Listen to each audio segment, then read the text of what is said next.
Can a life made of a Stellaron show desire?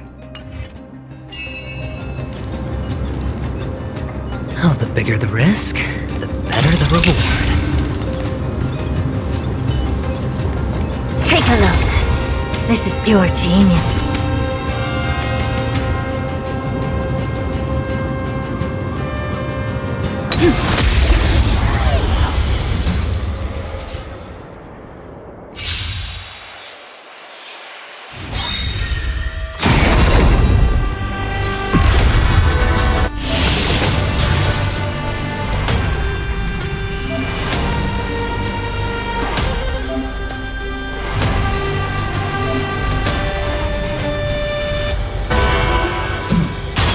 Dirty tricks, all right.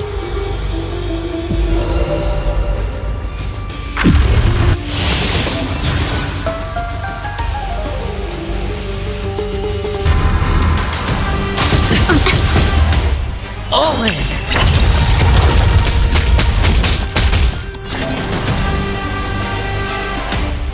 Oh look, the VIP has dropped by. Or maybe I'll take it all.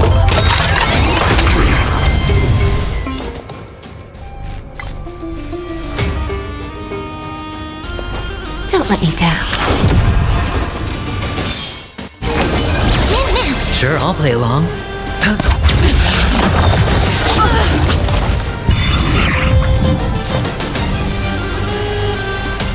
Expand your energy.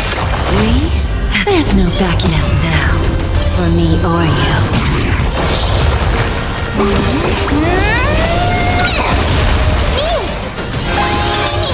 I don't have time for games. Open sesame.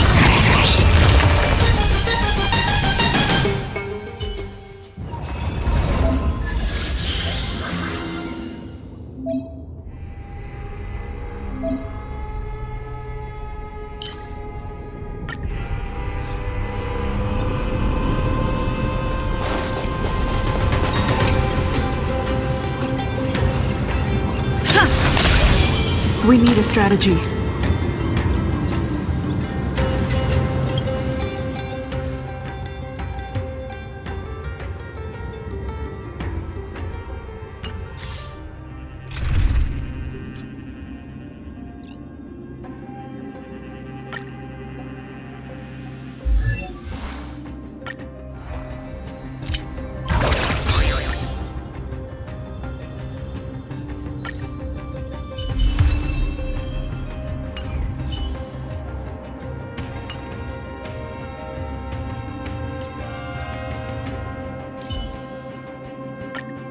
Don't be nervous. Just cooperate with me like you did before. If it isn't the assistant teacher, give me a hand here. Please stay tuned. Feeling lucky.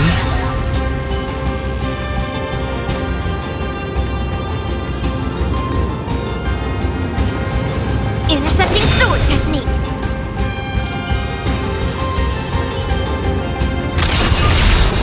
Firefly type form. Activate.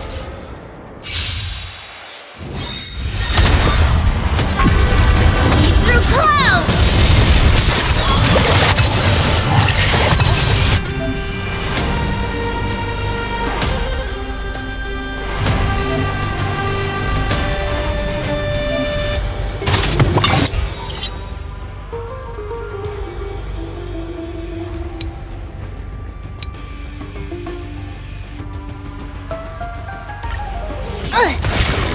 Yes, you!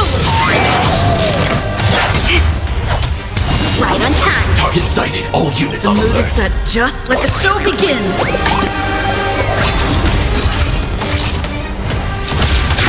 Detonate.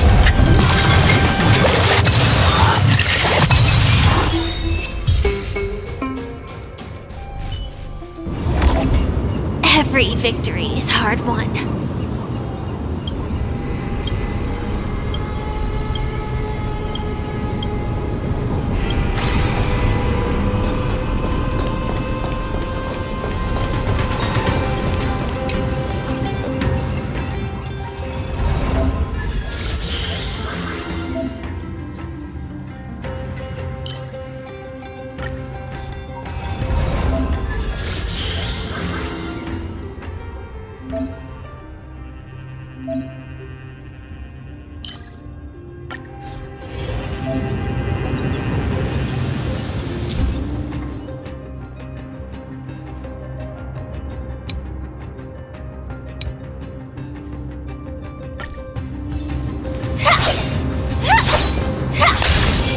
Danger ahead. Ready yourself.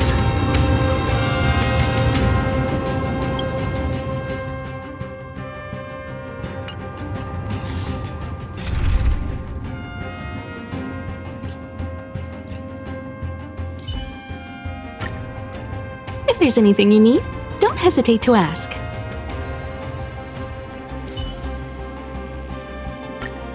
Your call. I can take either side.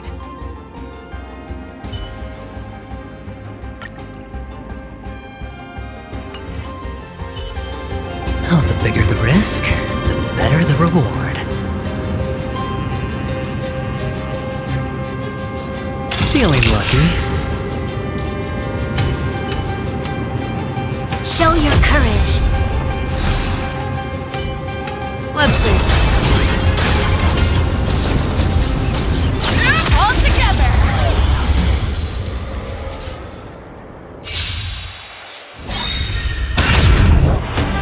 High stakes, high rewards.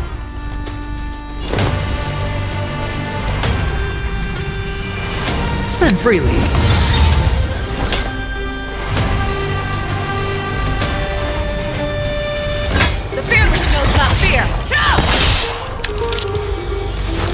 Lend me your strength. We've entered the storm.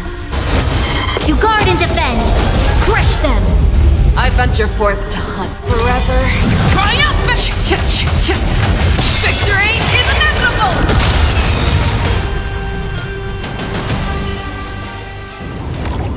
Yeah, it's over already. Fast enough for you?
did you?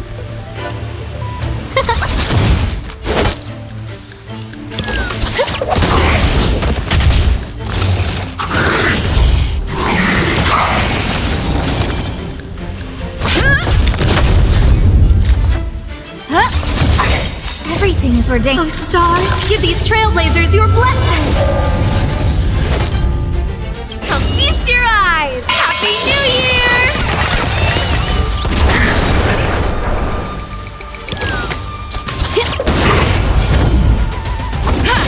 Scared yet? Lance ablaze! Lance forward!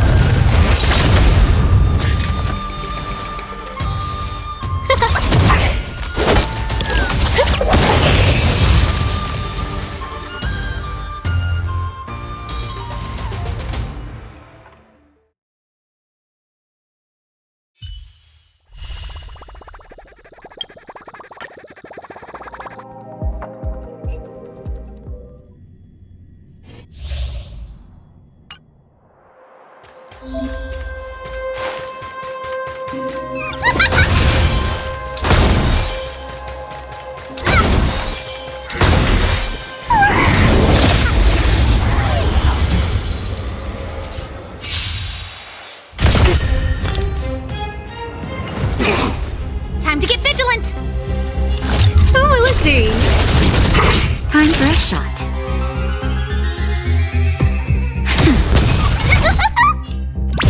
Here I come!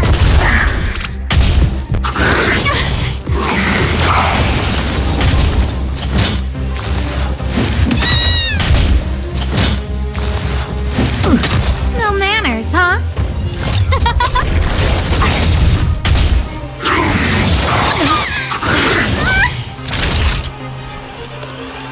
Nap time.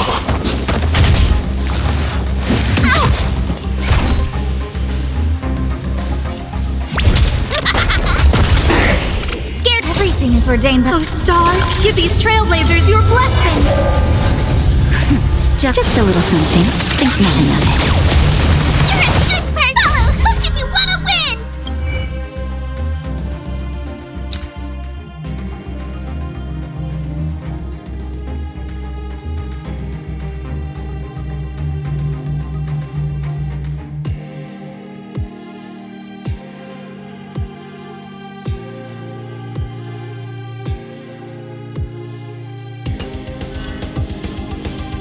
Hey, don't—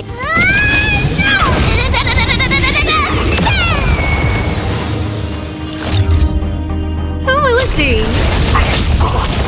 Time for mischief! Here I come! Naughty child.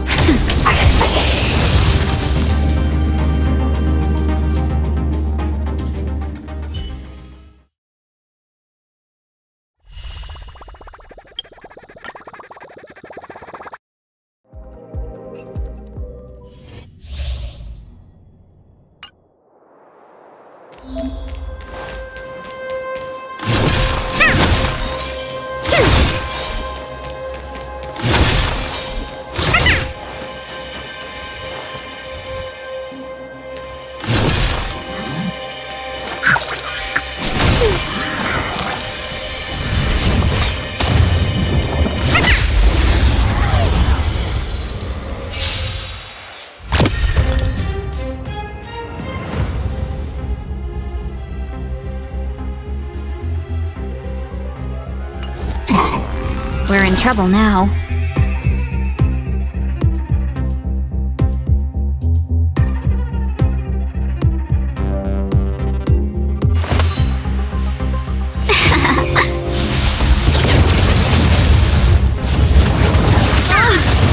Specimen sighted!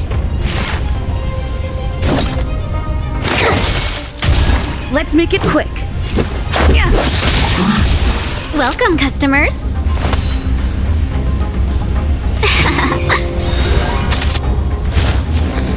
Just a scratch. More than that.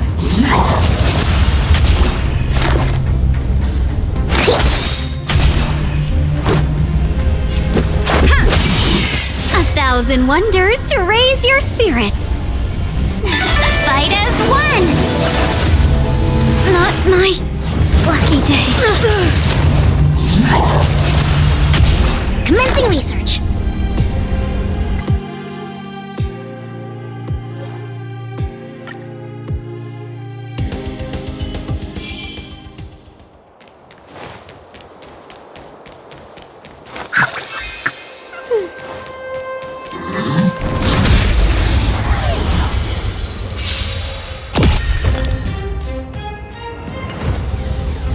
in trouble now.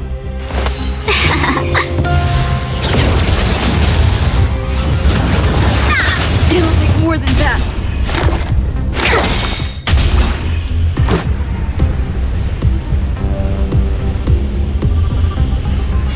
Yeah.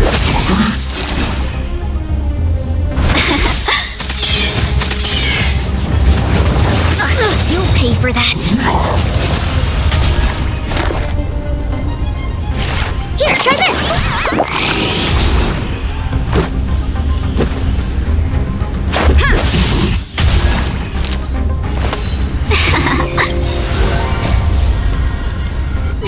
Fight as one!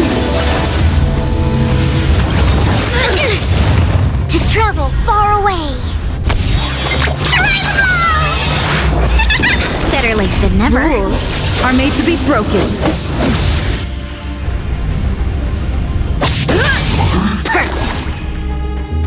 Deep breath. Let's go. Yeah.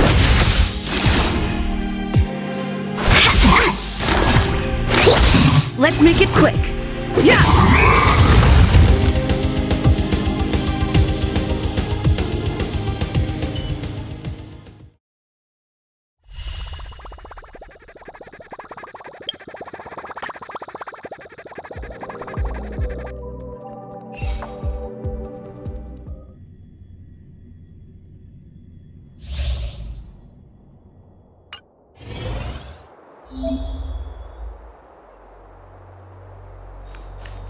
Intercepting sword technique. Intercepting sword technique.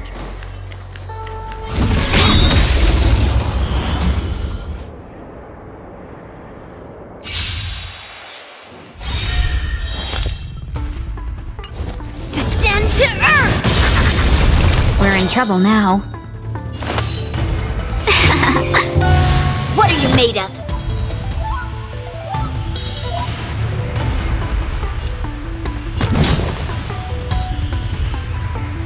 Is it coming? I feel that flame! Away we go! Strike!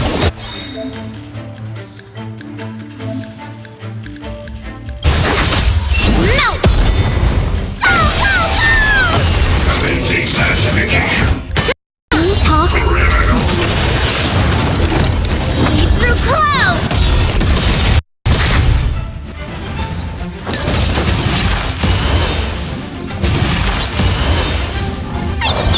Stay put!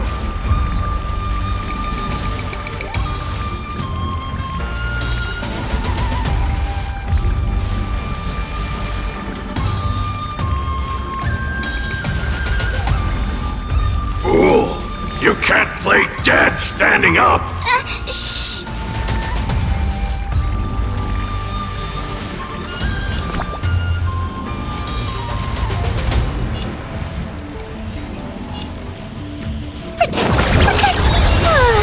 Like you. 1,000 wonders to raise your fight as one.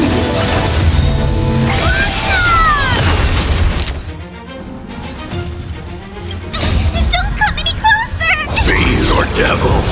I'll crush them all!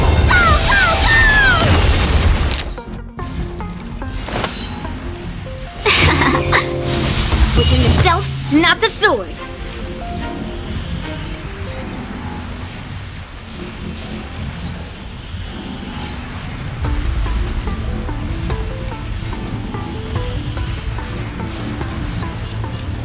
Oh, underestimating us will cost you. It's coming. I feel that flame. Away we go! Let's be friends.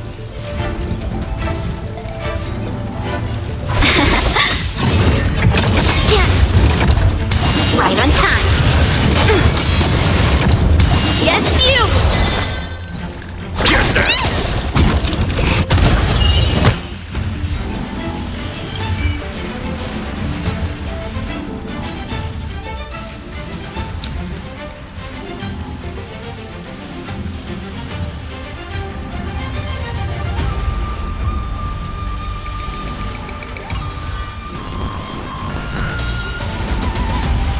Old metal, just between us.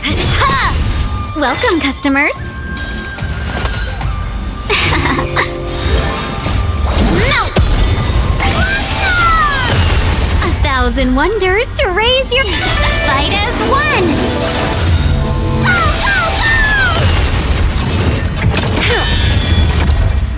Lead through clouds.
I don't have time for games.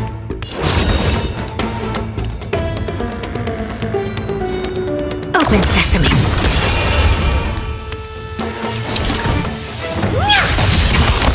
It's coming. Are you the West Wind? Let me go!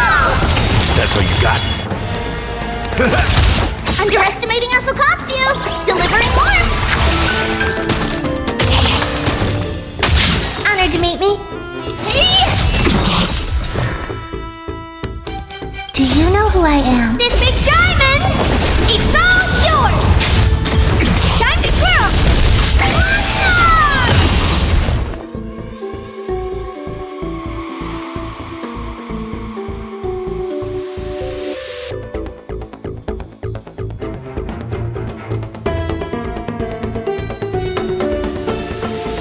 If I wait any longer...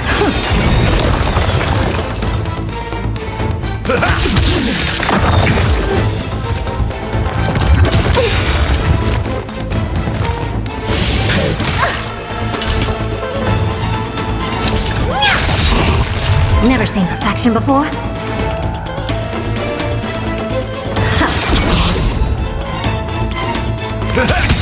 Watch closely!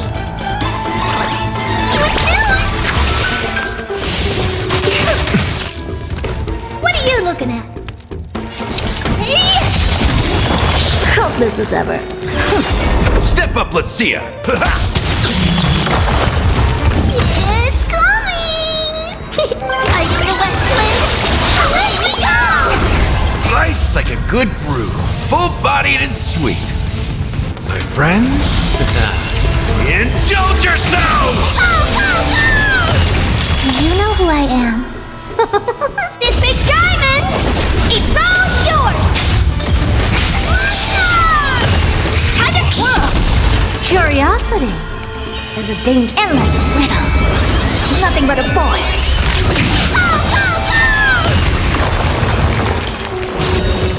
Open sesame. Watch it crumble. Time to twirl! In the mood for another beating? Honored to meet me.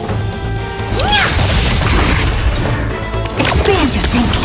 Step up, let's see ya!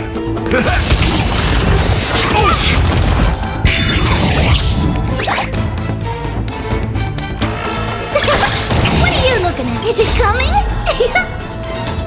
Are you the West Wind? Let me go!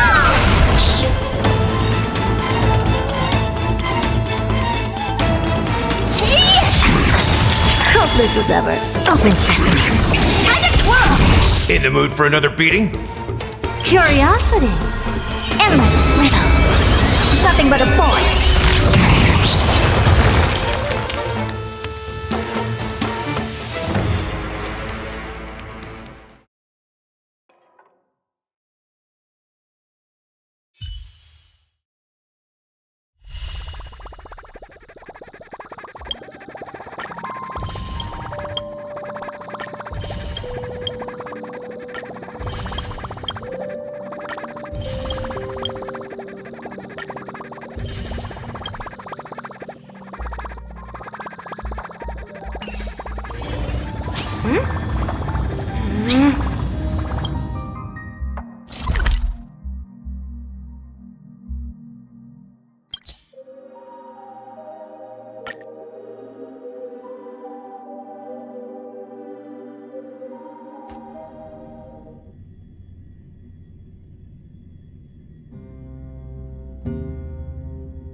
I'm hungry.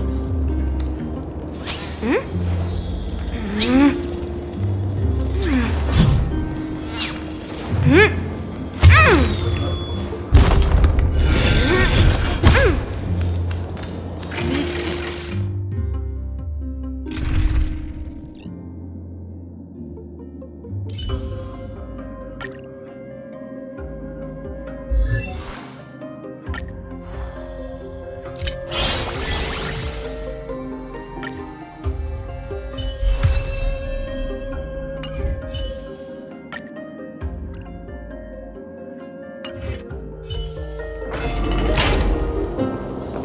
Please, God, be relieved.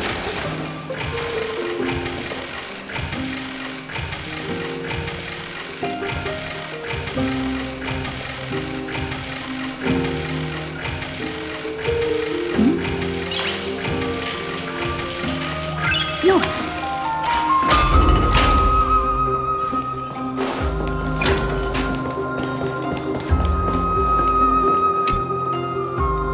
Oh, hello, young ones. Is there anything I can help you with? Are you the father of Keinani and Artakama? Ah, yes. Did my daughters cause trouble at school again? Alas, forgive this old brain of mine. Both of my daughters graduated long ago, and they are now scholars at the Grove. As I get older, memories from years past tend to blend together. What's the matter, young one? Why so quiet? Did my daughters really get into some trouble? If they refuse to apologize, just let me know. Their old dad can still talk some sense into them. What should we do? I really can't tell him. Mr. Fabio, the Black Tide took Keinani and Artakama. What? They fought until their last breath against the Black Tide to defend the Grove. As the Chrysos heir stationed at the Grove, I failed to protect them. Mr. Fabio, if you're upset... Don't put it that way. Even if my Artakama wasn't one of the Chrysos heirs mentioned in the prophecy, she was still a heroine, wasn't she?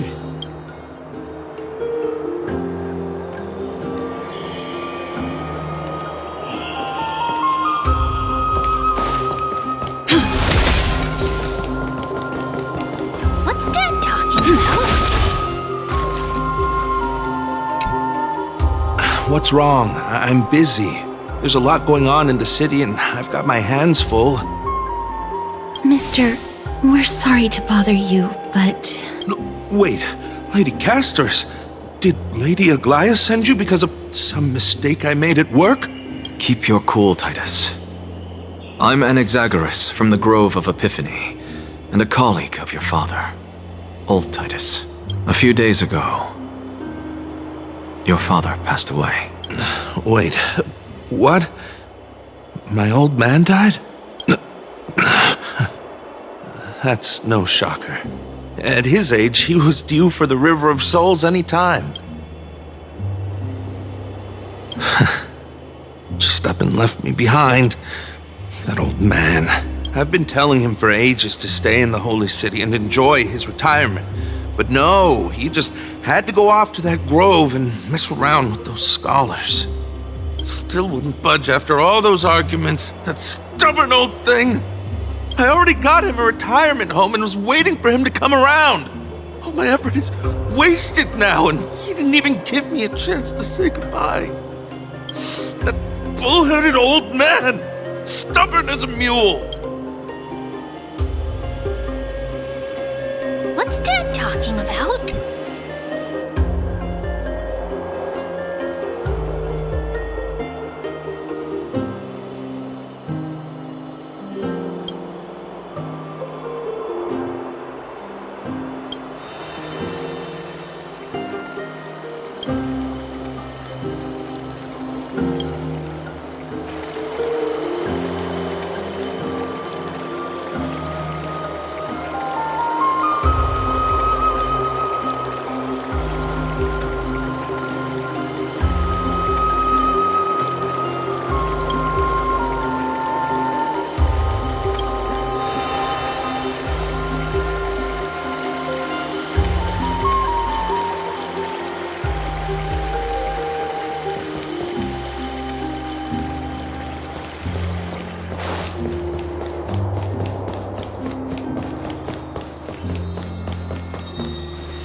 Hello.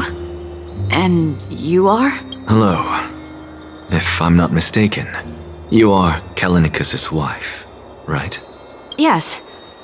Oh, are you a messenger? No wonder I haven't heard any news for so long. There's been a change in personnel, hasn't there? Ma'am, Callinicus passed away a few days ago, defending the Grove against the Black Tide. So, did he manage to defend the Grove? Huh? Yes. He managed to protect Cersei's core flame at the cost of his life. I see.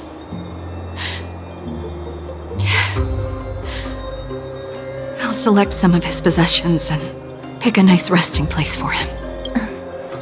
Please let us know if you need any help, ma'am. I come from Kremnos. Death and sacrifice are things I've learned to face with composure. You know, Callinicus, even though he was a scholar, he'd always ask me to teach him how to fight whenever he came back. Isn't it funny that a Chrysos heir like him wants to learn from an ordinary person like me? I've been prepared for this for a long time. In times like these, any ordinary goodbye might just turn out to be a final farewell. I'm really sorry. There's nothing to be sorry for. I was once a warrior, and I'll find my way back to the battlefield someday. With the coming coronation of the new king of Kremnos, I'll take up my lance against the creatures of the Black Tide and seek vengeance for my husband.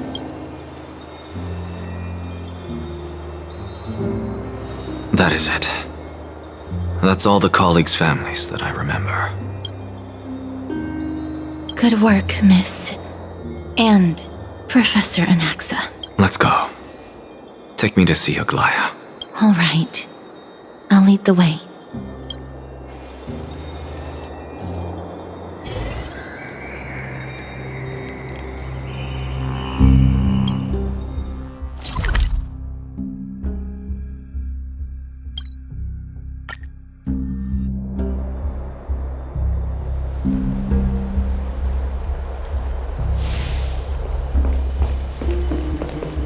Miss Castoris, my lady, you're back.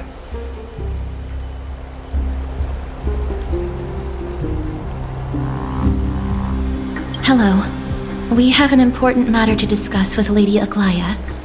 May we trouble you to inform her of our presence? My apologies, Miss Castoris.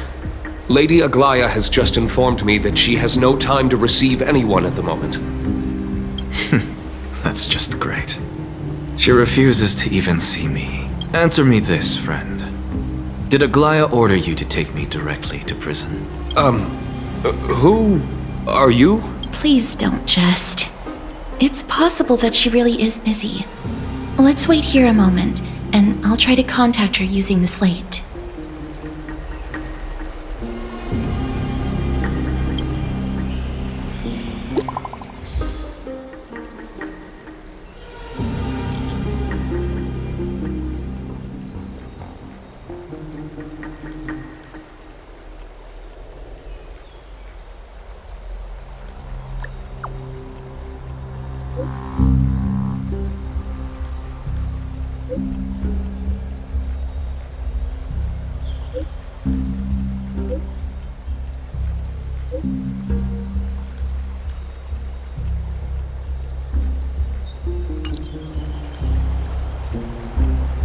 It's fortunate we don't have to confront that woman while I'm hauling around this sick body.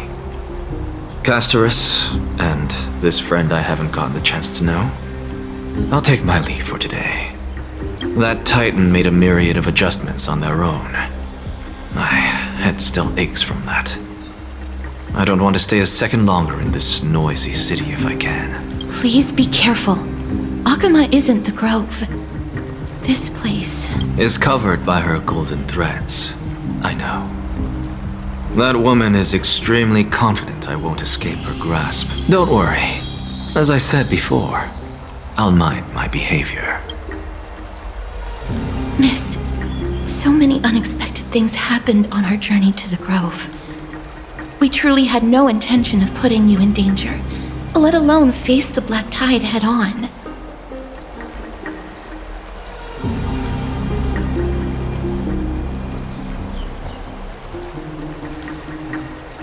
The Black Tide is not just an enemy of Akama, but all of Amphorius. Even back when the forces of strife coveted the Holy City, their warriors still undeniably halted the Black Tide outside Castrum Krymnos. Nigador's core flame now sits vacant, and the Black Tide has returned. The Grove is an academic city with the best understanding of the Black Tide. It shouldn't have fallen so easily, and yet it was taken overnight, leaving the city in blood and tears, haunted by the spirits of departed heroes. The trial of strife is imminent. I pray Mighty will be able to...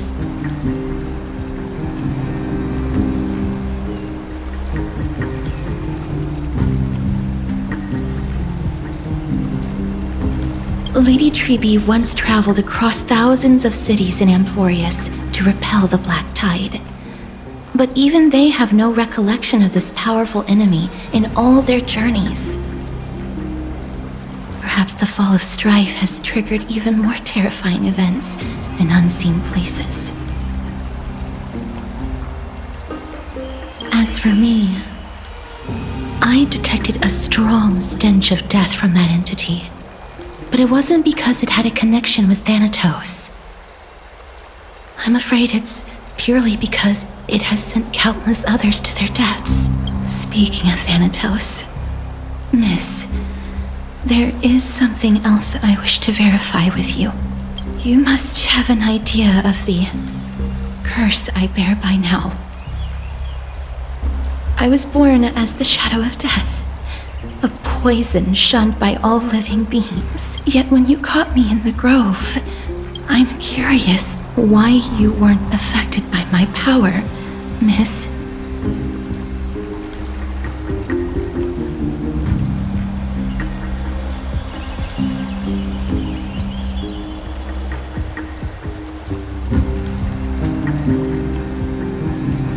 My apologies for the abrupt question. For all my life, I've always wondered, what is my connection to death? And why am I inextricably linked to Thanatos? Miss, you must be tired after being on the move these past few days. Please set aside the tragedy at the Grove for now, and rest for the day.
Trianne? What's wrong? Is there trouble at the Grove? Yes, I sensed something. It was fleeting, but very strong. It feels like they're in some big trouble. Trianne used the Century Gate again. Can you see what's actually happening? No, it's fuzzy like always. But the enemy's aura has disappeared. Maybe they've moved to a safe place? Let's hope that it's just a false alarm. We should place our trust in her and Castris, teacher. They will keep Trianne safe. Aggie, you're talking like we are little kids. One day, Trianne will reach her limit, and Trebi will take on the role of gatekeeper from her. We are all aware of that. I am just a little concerned about her state of mind. Trianne was already unable to speak, even in short sentences when they left. We want to say a proper goodbye at the very least. I will pray with you. Thanks. And Aggie, it looks like we will need you to come with us to the baths this time to unwind.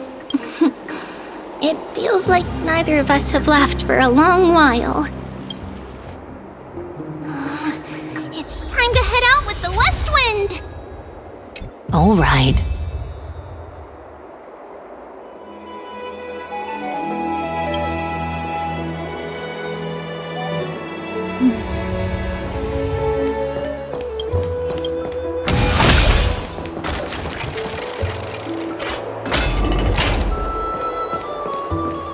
Here's really hot and heavy. Has it always been like this?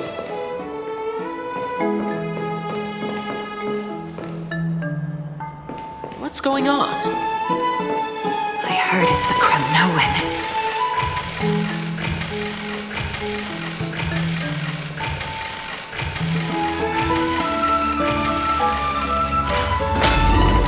Is someone injured? What happened here? Watch out! Watch out! For the Kremnoan! Kremnoan? This is their doing? Aggie, now's not the time to dwell on that. Let's help the injured people first. Excuse me! Coming through! Oh, you two are here as well. That's a relief. Even the Twilight Courtyard is involved? What in the world happened here? I actually just came to relax. But as soon as I got here, I saw all these people lying on the ground. I've examined them, and they don't seem to be seriously ill. It feels like they've just spent too much time in the hot water. Multiple individuals fainting simultaneously from the hot pool steam? Where is the manager of the baths? He disappeared, and no one knows where he's gone to. Some people have been saying that the Kremnoans are behind this. Lady Aglaya, what do you think about this? Let these people rest. The two of you, please come with me. Have you thought of something, Aggie? Yes. While their intentions elude me, it's time to bring this farce to a close. What's going on? This is really bad. I heard it's the Kremnoan.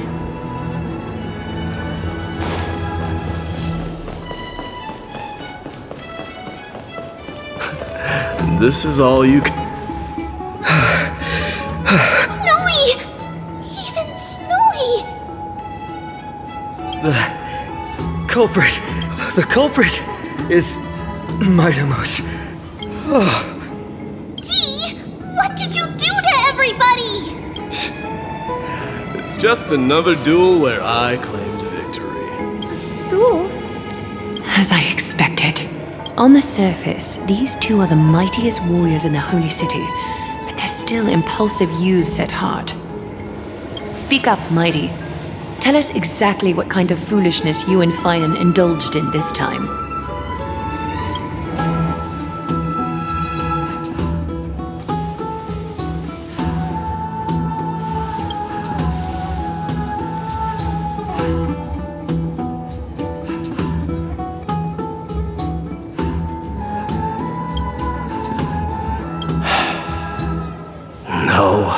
None of those sound right.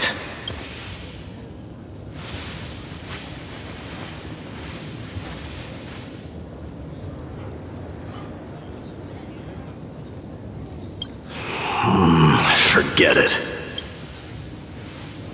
Am I seeing things? Is the magnificent deliverer finally deigning to step outside?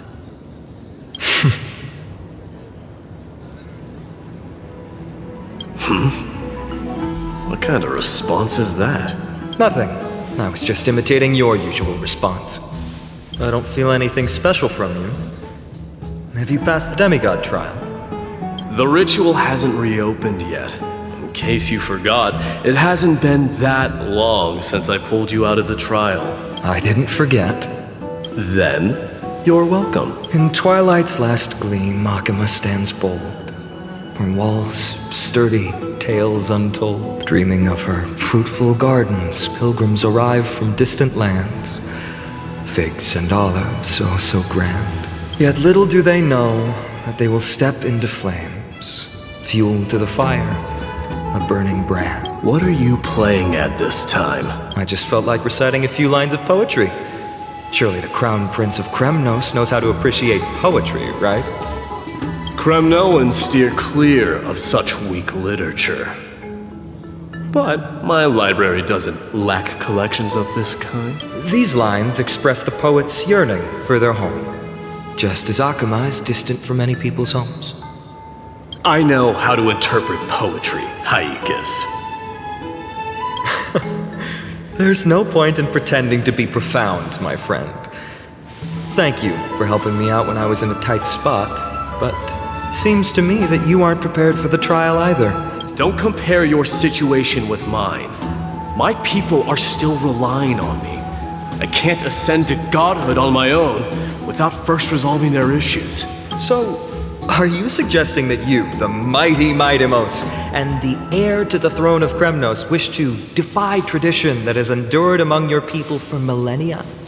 I'm still thinking about what I should do. Never mind. It's probably not my place to offer you counsel. An idea does strike me, though. Go ahead. Let's see what terrible ideas you've come up with this time. Maybe we both need to relieve some stress.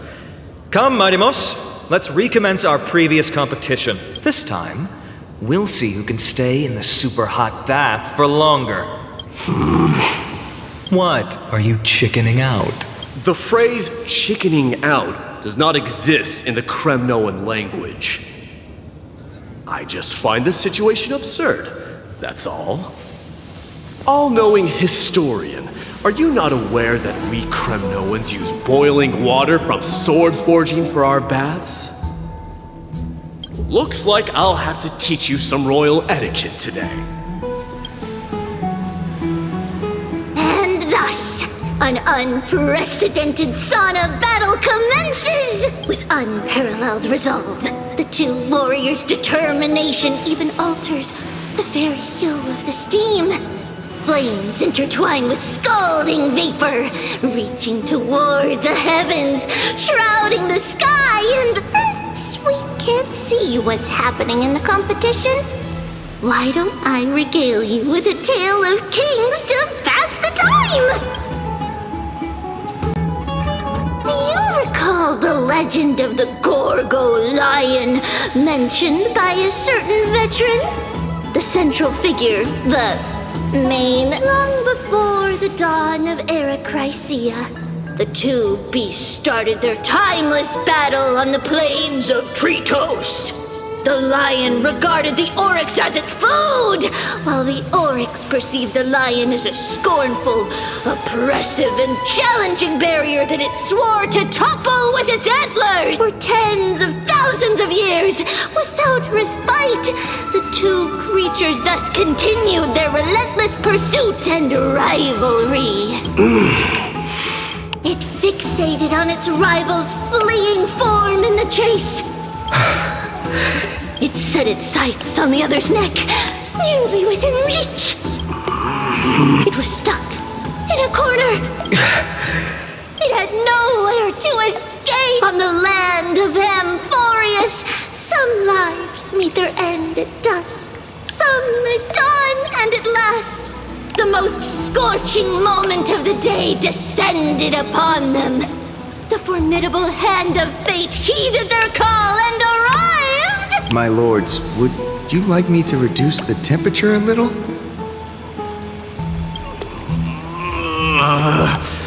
What? You're chickening out already? Get lost. Are you asking me to get lost, or... Do whatever you want. Oh, please forgive my presumptuousness, my lords.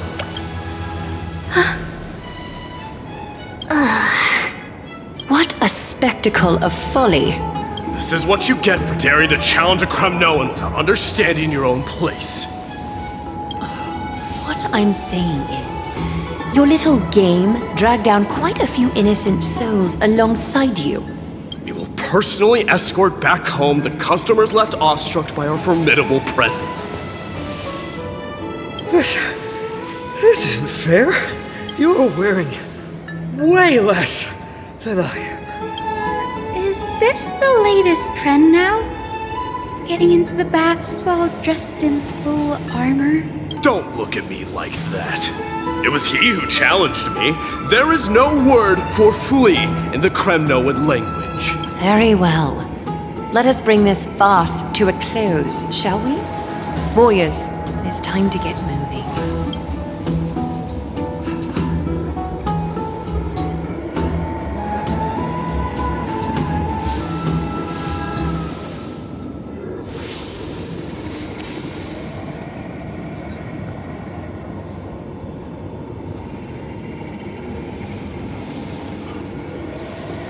Alas, the flame chase journey is destined to be a lengthy one, replete with obstacles. But thanks to those two, all the gloom has vanished into thin air. Oh, we just had quite the commotion. It's not every day we find the Marmorial Palace this serene. Shall we continue with our previous plans? Hyacinth, would you care to join us? Such an empty bath is indeed a rare sight. I was looking forward to unwinding after work. I'd be delighted to accept your invitation, Lady Treeby. How about we go to the biggest bath?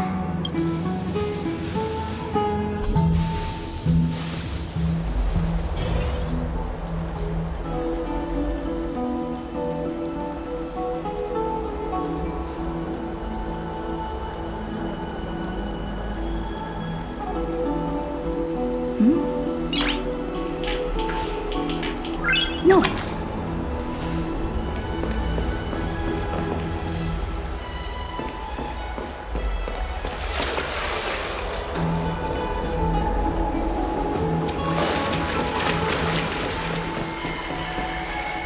Let me check. The water temperature feels just perfect.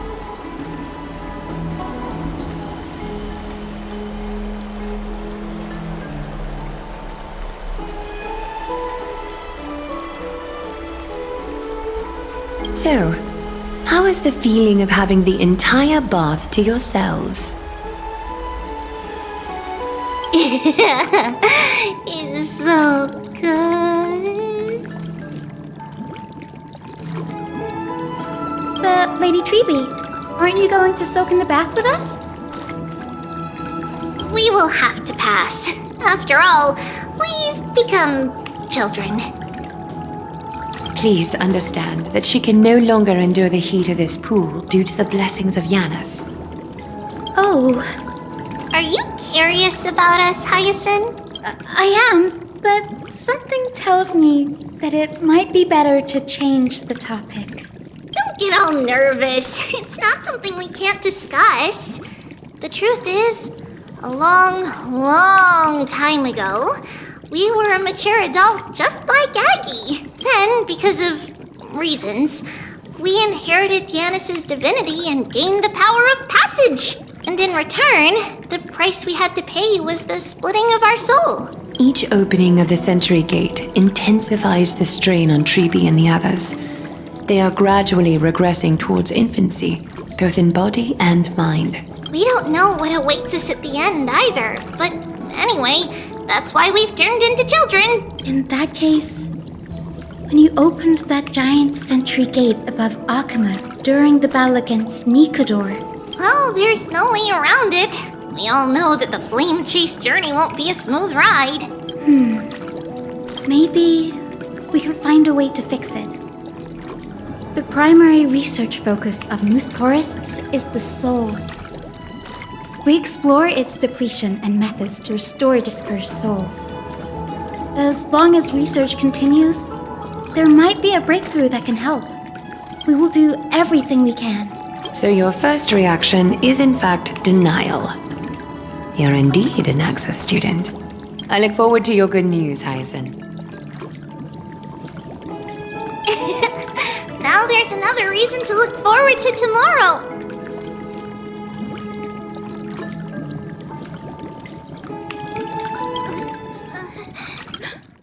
Lady Treeby, what's wrong? Something's off.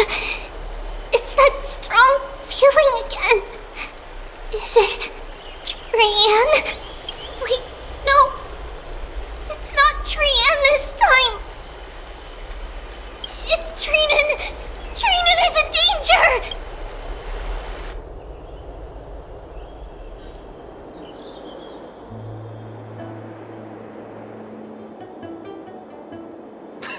I win this round of escorting the bathers home.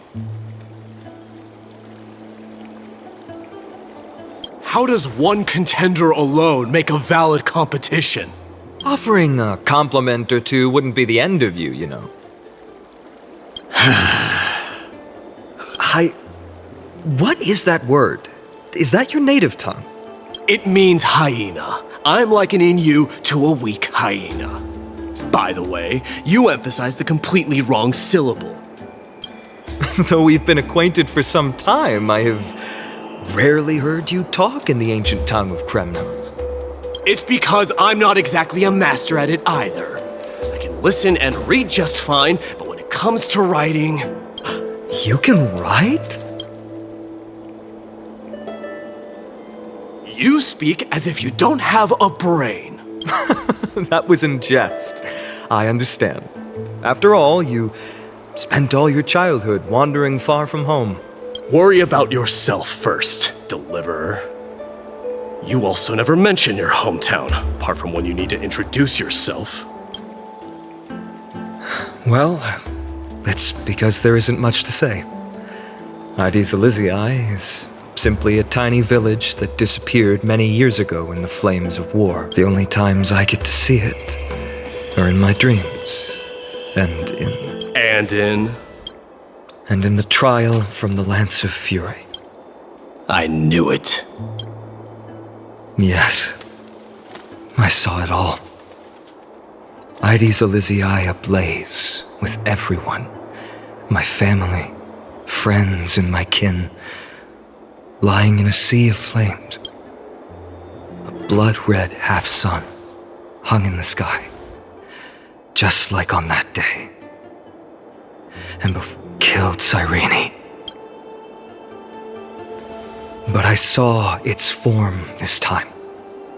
A black cloak, an eerie mask, and a broken giant sword that carried an ominous aura. I fought it in the trial. But even though I've been fighting, improving, and resolutely getting stronger all this time, I still couldn't defeat it. You were blinded by hatred, and almost lost yourself in that trial. That's right. And that's why I am truly thankful to you, Marimos. You finally picked up some manners. Better late than never. Then what about you, Mighty? What did you see in that trial? What do you fear? There is no word for fear in the Kremnoan language. I'm getting the feeling that your language has no words at all. But to answer your question, I saw Akama in the trial. as well as my old comrades, Hephaestion, Perdiccas, Ionius, Ptolemy, and Possesta.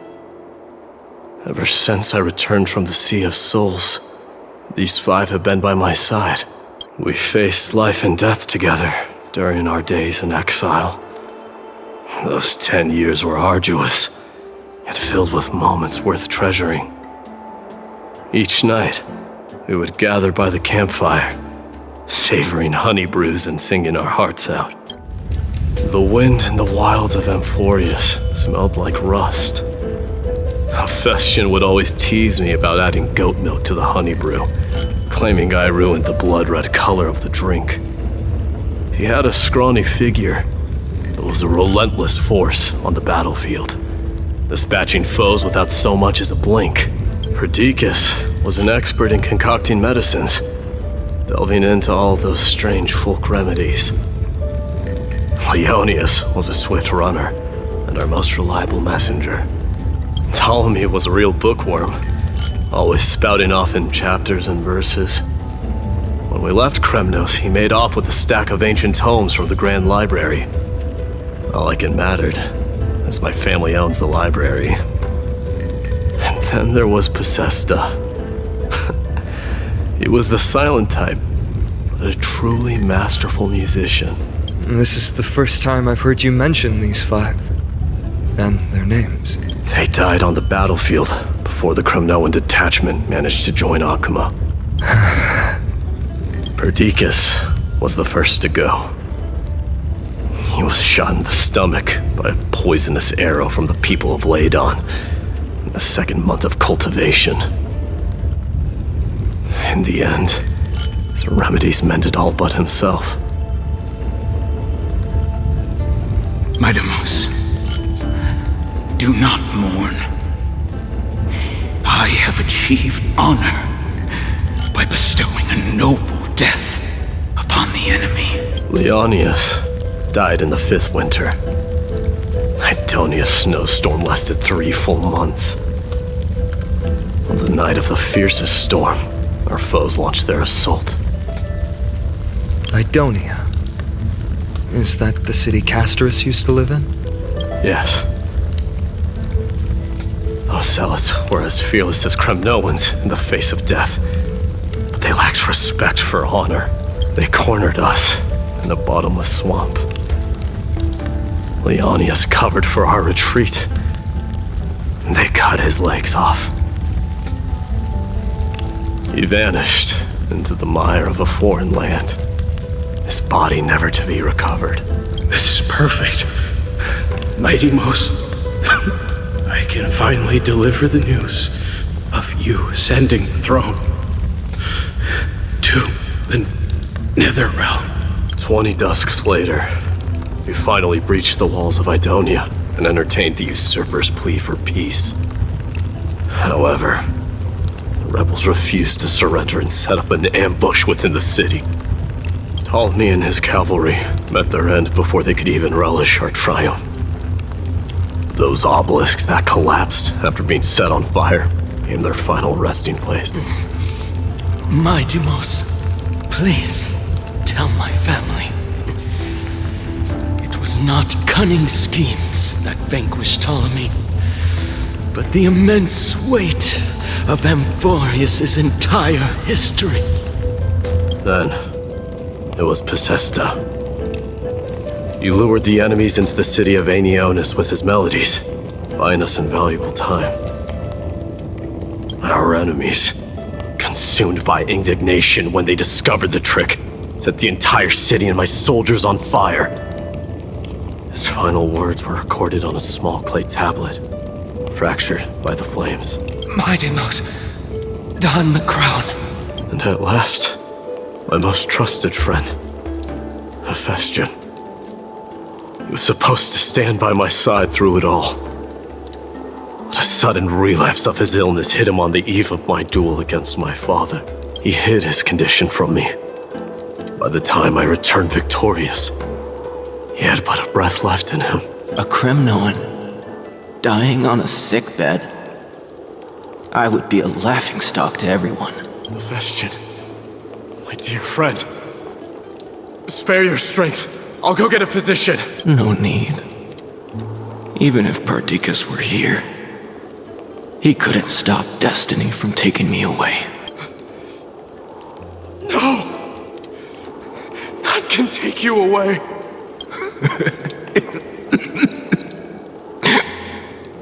Mightimos, our king, do not shed tears for me. It's not befitting of your status. Farewell, my dear friend. You must lead us back home.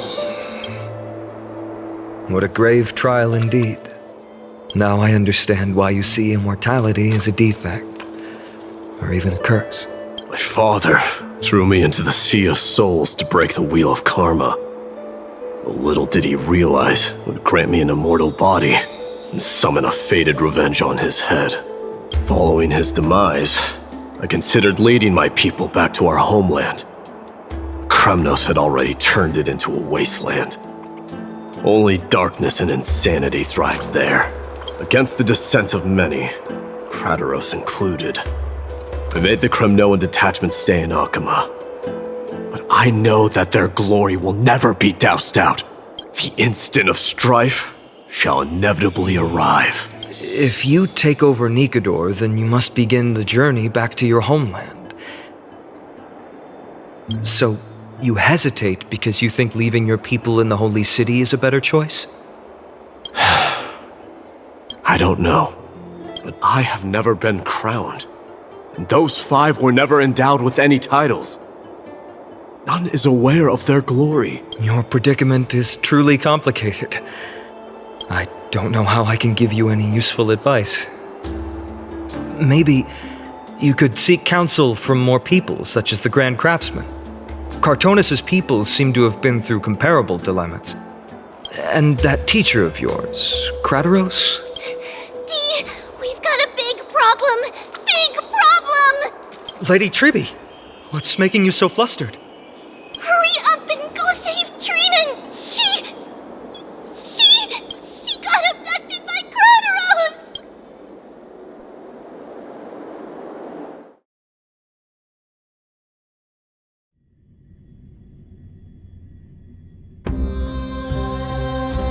Krateros! What's going on?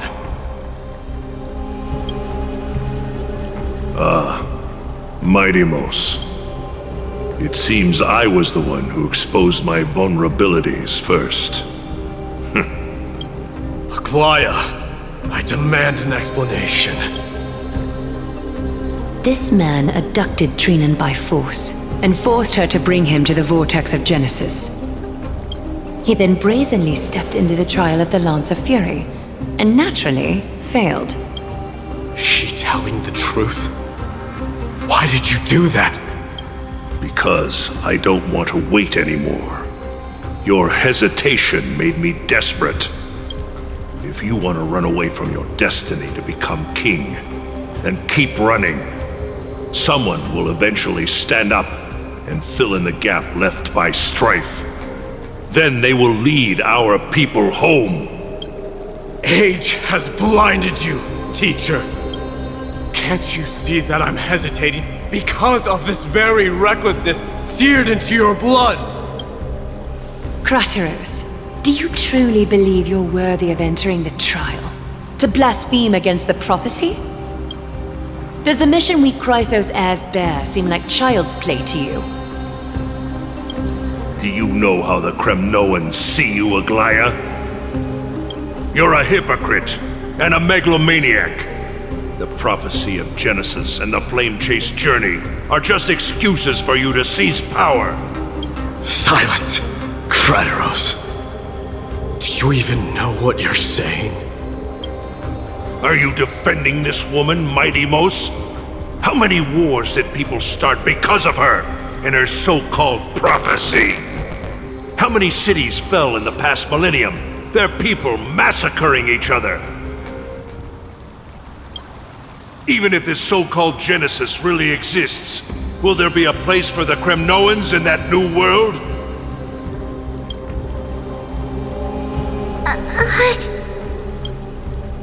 Are you done talking?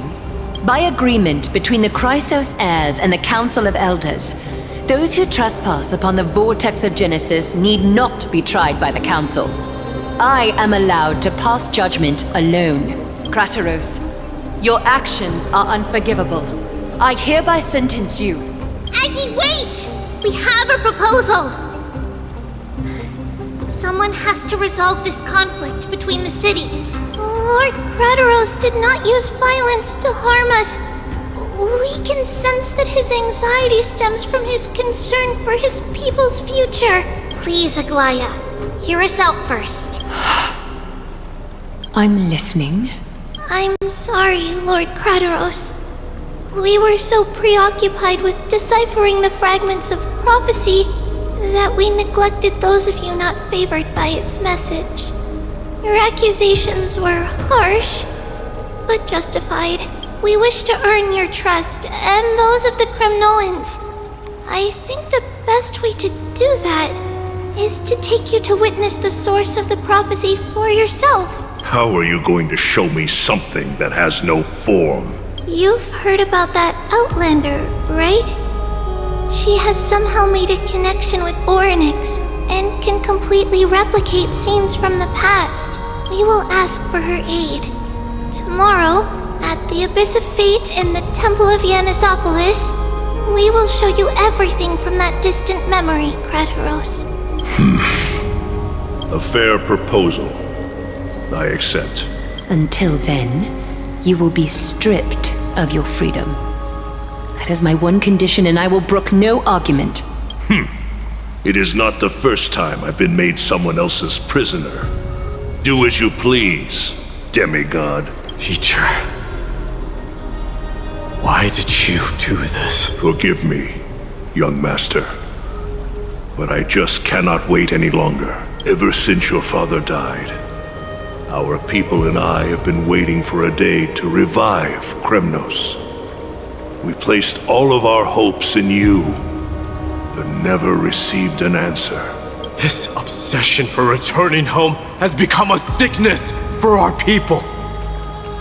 Wise as you are, I refuse to believe that you can't see the truth. You have a clear head, which is why you're also incomparably alone. A smart person can only choose to tangle himself with the mundane of this world. If you're truly capable of leading our people beyond this blood-stained fate, then prove it to me once more, Mighty Mos, just as you did back then.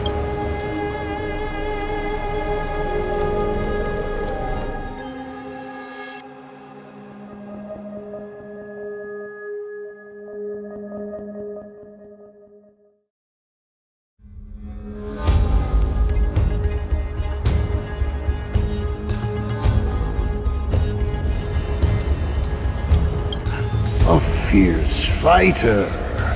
I did not expect such heroism from a feeble Acheman. Fulfill your duty as the victor, warrior, and tell me your name. I seek an honorable death from you. As if you have any honor! Listen closely. I am the leader of the Kremnoan detachment, Mighty Mos. I'm here to finish you, Father. It is you, the beast spurned by all. So you did defy death. The prophecy was true. You will bring an end to my Kremnoan dynasty. Defy? You're wrong. Death fears me. It's the reason I have this body of steel. As for you, you already stand at death's door, Father. You were the one who threw me into the Sea of Souls. The one who tried in vain to enslave a titan. And the one who desecrated the body of a god. Hyakis! You're a weak king. So weak that even the lowliest hyena is a more noble existence than you. And now, fate's reckoning is upon you. Then swing your blade. Take my crown. Coronate yourself with an old king's blood and inherit it all. Become the new rightful king of Kremnos. No. I don't want the crown. Listen. If there's only one end for the kings of Kremnos, then the crown means nothing to me. All I want is your life. To avenge Mother and my comrades. But the walls of Kremnos will not fall with me. Do you truly think you can escape fate's grasp, my son? You and I, we're both the same. We feast on strife and fear. Now, kill me! The son of Borgo is destined to be crowned in blood!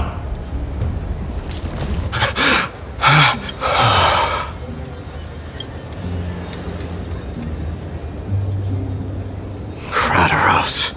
He said the Grand Craftsman Cartonus might have some suggestions. Might as well go see him. Grand Craftsman, how have you been? King of Kremnos it is. That you would come, I knew. You knew I was coming? Your matters, I've heard. The path forward you seek.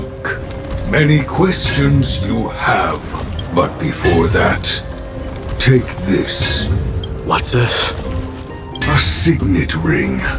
For the King of Kremnos. Belonged to your mother. Recast and restore it. I did. What? Mother threw it into the Sea of Souls. A long time to fish out it took. Very fortunate we were. I can hardly imagine how much patience and courage it must have taken to find such a small signet ring in the Sea of Souls. I owe you one. Gratitude there is no need for. Repayment for saving me, this is. Questions you bring with you. Ask, now. Fate I've always denied. It's finally caught up to me. By all rights, I should accept Strife's authority. It would make everyone happy. The Chrysos heirs, the Council of Elders, the Kremnoans. Even the bards who will write it all into song. Yet hesitate still you do. Hesitate, why do you, young king? Because of my people. Be they men, women, the elderly or children. Hearts of all Kremnoans yearn for home. They've all been waiting for this day. For the day their king returns. Children of Strife would then be able to go home and embrace the old traditions. Never mind that most of them have only ever been heard in these so-called traditions and song. They would then gather around their king and throw themselves into battle. This is not a good thing, you believe. The Kremnoans have been trapped in a cycle of bloodshed for the past 1,000 years. They seek vengeance, start wars, become prosperous, and decline. How much innocent blood flowed into the River of Souls in all those years? How many needless sacrifices could we have avoided? I accept that fate and become the totem of strife. That lead my people into repeating the same mistakes. Then of course I would be terrified. I'd be terrified of becoming king. A different kind of Kremnoan you truly are.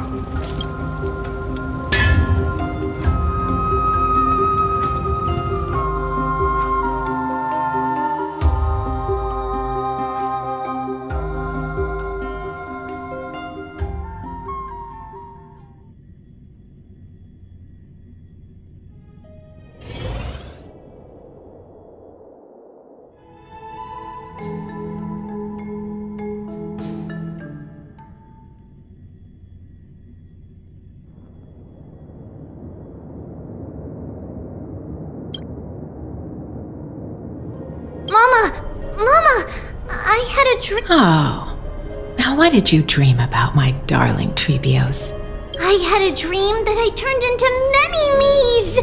Then we made the moon into a ship and made the stars into our sails. Then we floated on the ocean and let the wind blow us in any direction it wanted. Well, that sounds like a lovely dream. Yeah! The ocean and the sky were really, really dark. But there were so many of me that I wasn't scared at all because we'd all sing together. The ocean wind blew us onto an island where the wind tasted like flowers. There were bleating sheep and chirping birds inviting us to be their guests. There were so many animals on the island, but none of them ever fought. Giannis's holy maidens can receive guidance from the God of Passages. Perhaps what you saw in your dream is a divine land somewhere in Amphorius. You think so? What's wrong, Trebios? You look unhappy. Because on that same island, I saw a dark mountain on the other side of the ocean. And it was very, very tall. The mountain looked alive, and it kept getting closer to the island. Then I realized it wasn't a mountain, but a very, very tall wave made of water. When the wave smashed against the island, it looked like it was going to eat the island up.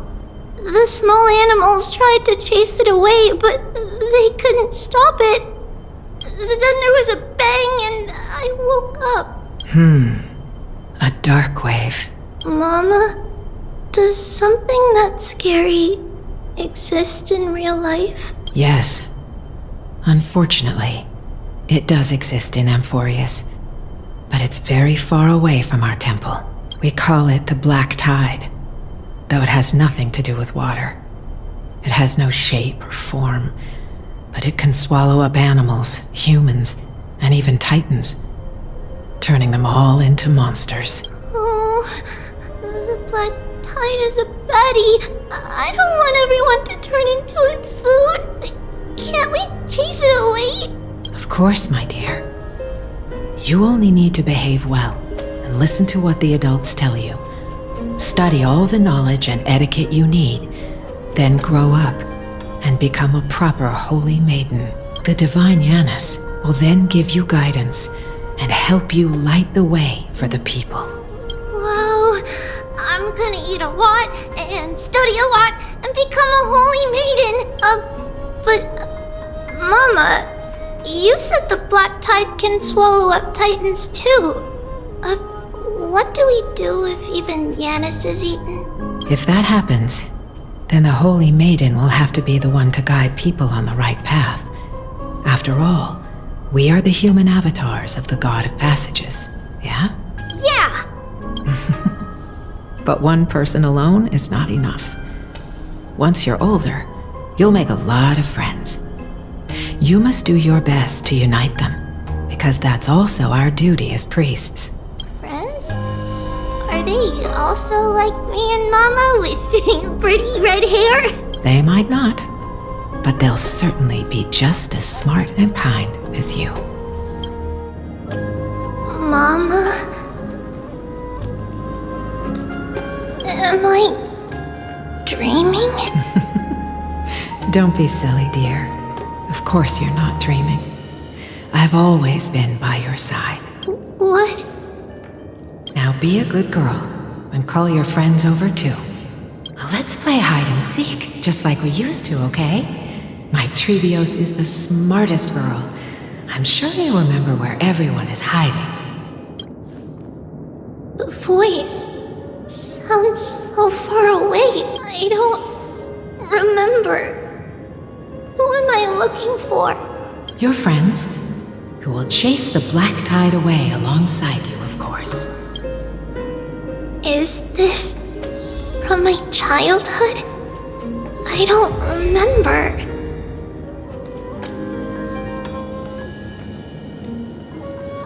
You the spindle to connect everyone. There will be an amazing captain on that big ship.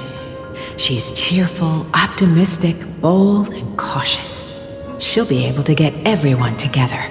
Wow, that's amazing! Can I be the captain? Of course you can. But you'll find someone else who's better for the job, my dear. I think that person lives in a beautiful temple that sits atop a hillside, covered in golden fig tree. There's a noble girl there who's very smart, but also very delicate. Just like Mama? Perhaps. But before we find the captain, the ship also needs someone who can navigate it. Who could that be? Let me think. I know! She's Treeby! I named this doll after myself? I don't remember it all. Is this a dream or something that happened in the past?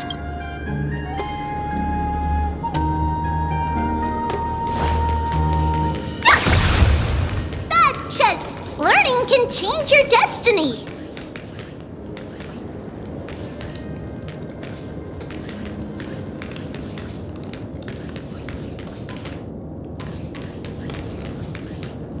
It's packed full. Mama must have left all of these for me. All the words are blurred out. Could it be that my memory is fading?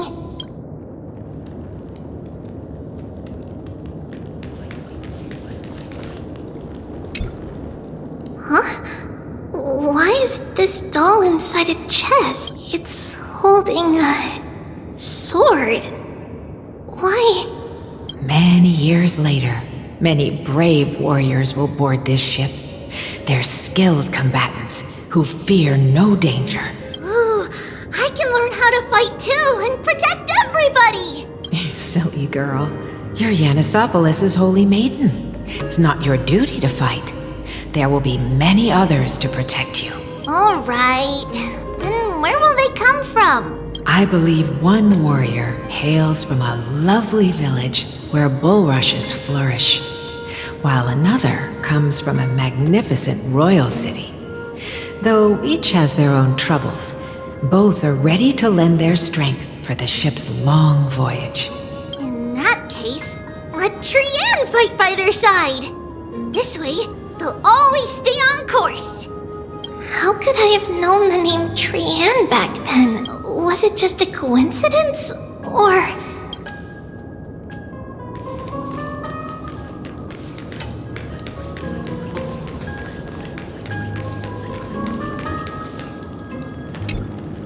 When navigating at sea, you need to know both astronomy and geography. Isn't Yanis's knowledge enough? Oh, sweetie. The ocean isn't like the land. It's easy to get lost. That's why it's important to learn to recognize the miracle of Aquila. Alright! Even though my brain is already super duper smart, I'll still try my very best! Circe also favors children who try their best. They will send a wise scholar as everyone's teacher to help you reach your dreams. I want to be a teacher too! Oh, wait. I'm super duper smart. So I want to be the teacher's teacher! Why not? But if you're going to be a teacher, you might need to tone down that hyper energy of yours. Then Trinan can do it! She's well behaved and would make a great teacher. Mama and the others always said that I had a great memory. But now, I can't even tell if this is a memory or a dream. Come, let's line them up.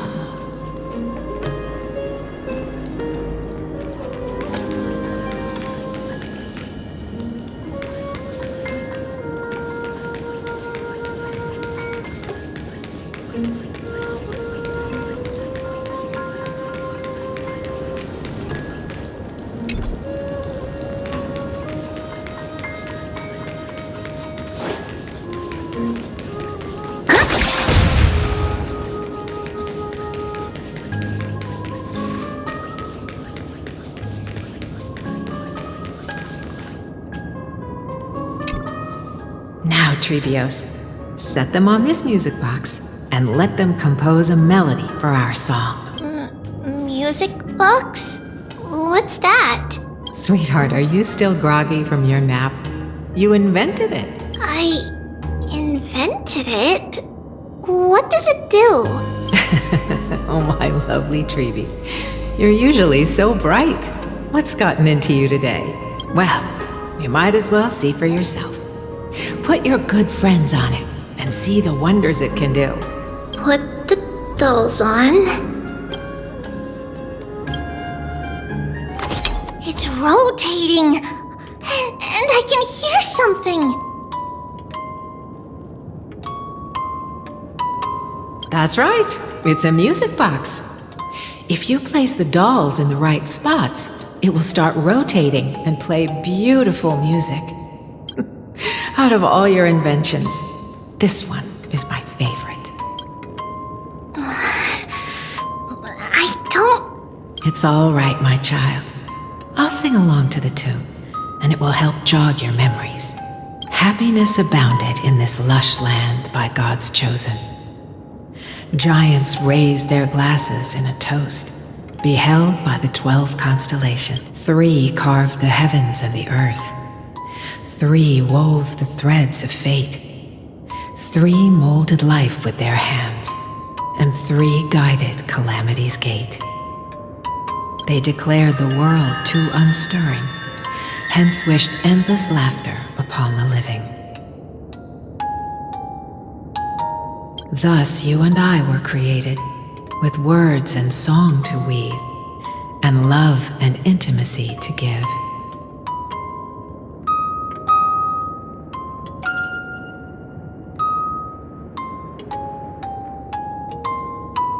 Thus creation was complete.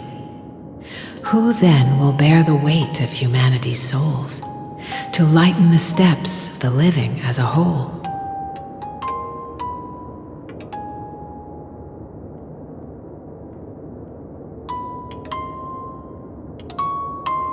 O great Kephali, all-knowing Father of stature so tall, yet low does their gaze willingly fall.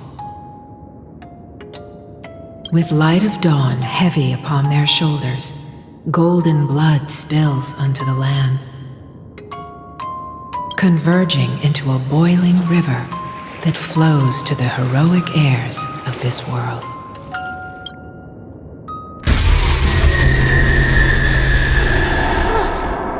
What's going on? Oh, Yanis, please lend me your ears.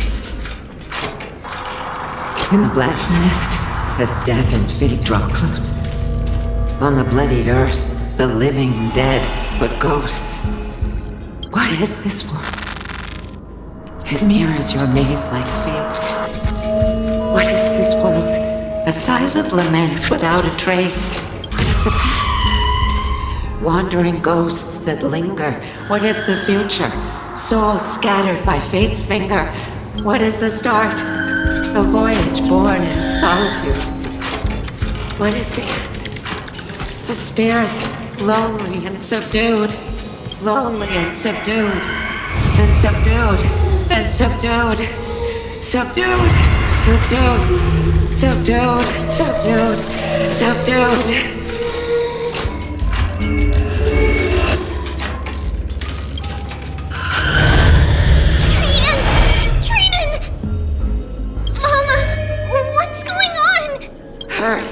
Run!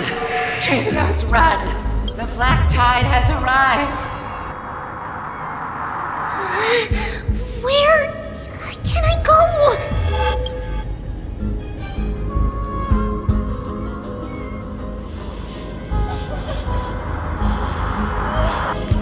What's this?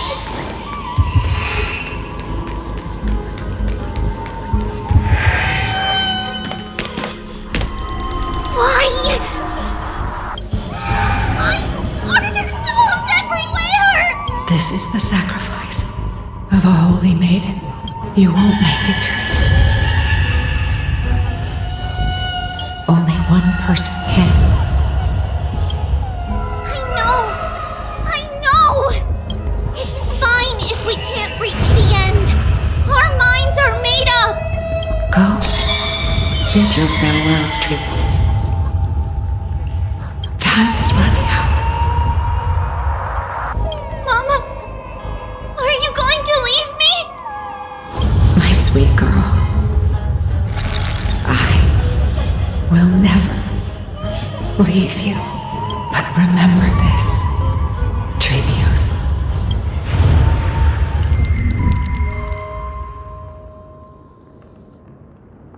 All shall bid farewell to one, and that person alone will witness the miracle.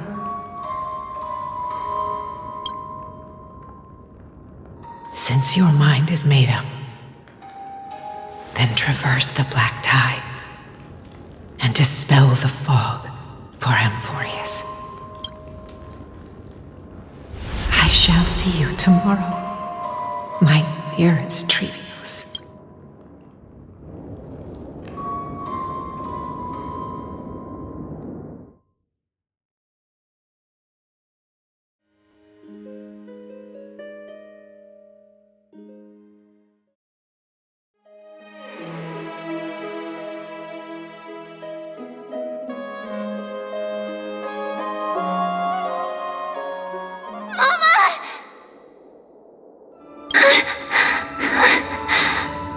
Are we still in a dream? Did you have a nightmare? Maybe. But it's been a long time since we had any dreams. It's not yet the entry hour. You still have plenty of time to rest.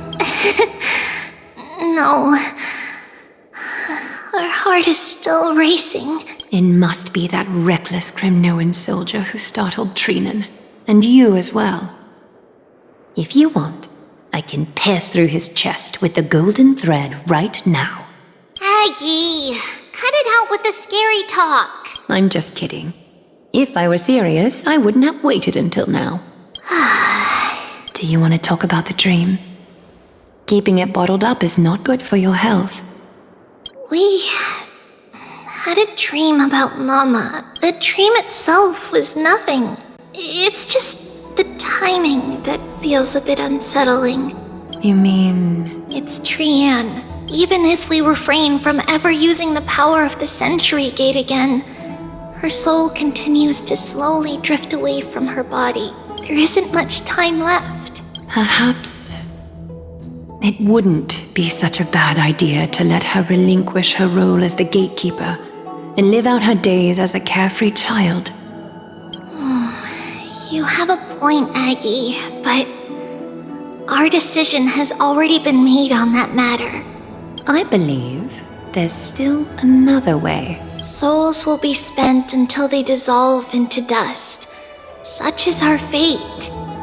Once we had a whole and connected body. If that body were a tree, then its trunk and branches would share the same fate, decaying at the same pace. Now, we are fragmented into numerous selves. Despite the absence of a trunk, we are offered another possibility. We can choose how our branches will perish in a way that is most beneficial to the flame chase journey. Compared with saying farewell to one person, watching many fade away before me is even more sorrowful. But advancing is the destined end of Yanis's trial. There's no retreat in our path. Don't feel sad about saying goodbye to us.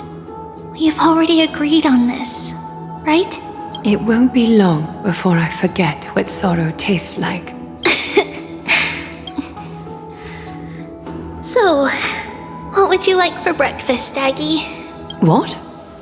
Where did that come from? After all this talking, we are feeling a bit hungry. Plus, it's nearly the entry hour now. Do you remember when we first met, Aggie? You were still a little one, and we caught you secretly eating oatmeal late at night. While my emotions might be fading, those memories are still as vivid as ever, teacher. Please, let me do it. What would you like to eat? It's fine. Leave it to us. You should rest for now. It won't take long, and we'll call you when it's done. In that case, thank you. Then, See you tomorrow, Aggie.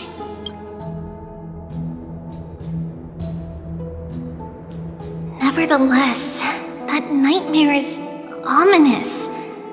Memories are slipping away, even the image of Mama. Just as expected, another trip must be made into the abyss of fate. Hopefully Orynyx will be willing to help us.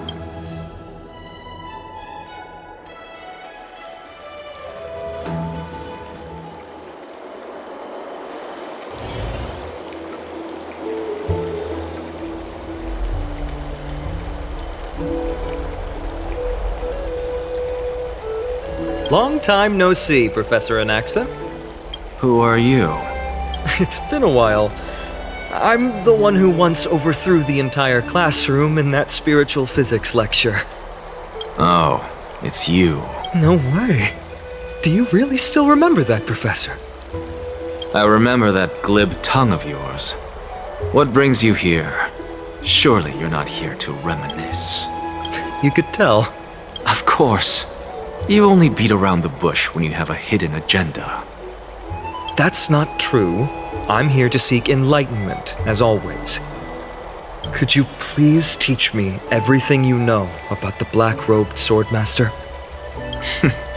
Rumors sure travel fast. Unfortunately, I too know nothing about it. I can only tell you that it is clad in a black robe and wields a greatsword. At least, it looks like a greatsword. It's shaped like a twisted half-sun, and a peculiar dagger resembling a crescent moon. By the way, take this with you. I got it from the sneak attack. It's yours now. I was right. It is this thing. The one who torched Aedes Elysiae to the ground. And killed everyone. Don't try to be a hero. No one in Akama stands a chance against that thing right now. Is that what the Titan said as well? Not at first. But the god relented after having had a taste of its power. Even with the god possessing me, I couldn't fight against that blade.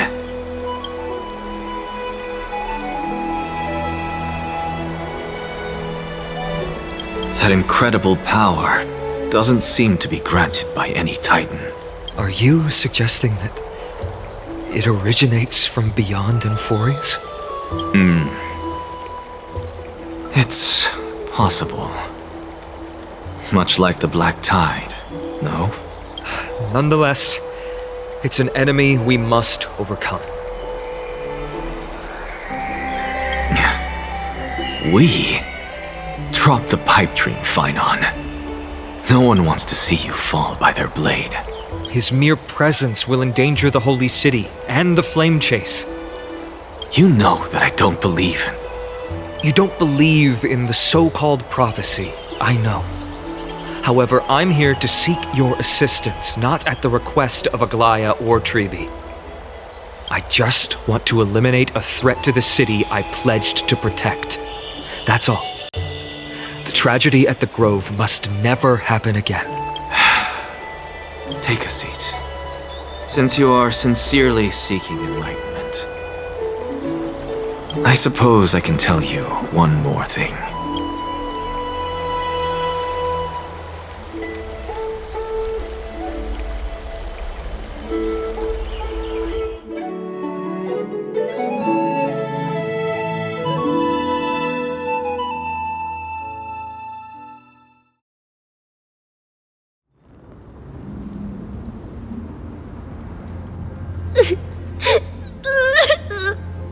What's wrong, Trian? Nothing. Just remembering what happened at the Grove. The monster in the black cloak. So scary. Everyone in danger. Nightmare. I can't forget. Don't be scared. There are no bad guys here. Didn't you save everyone with the Century Gate, Trian? Trian threw it away. Far, far away. It's never coming back. We got back safe from the grove because of you, Trian. You're the reason the flame chase journey can continue. Sorry. Trian feels a bit dizzy. Why are we here again?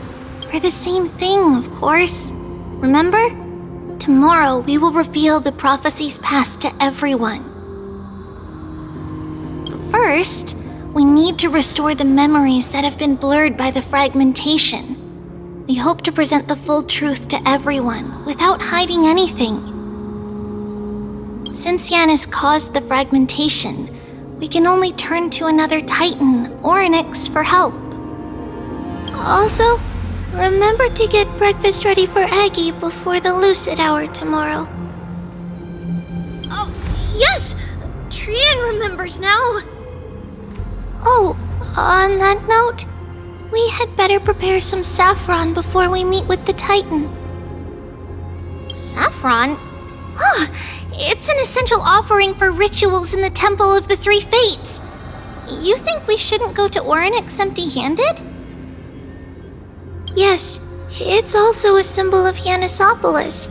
If we are to replicate memories, we need to use something that has experienced those days. And when we first met Aggie, we added that to the porridge we made for her, and she really loved it. I see! It's like killing 3 birds with 1 stone! But it all depends on whether Orynyx is willing to help us.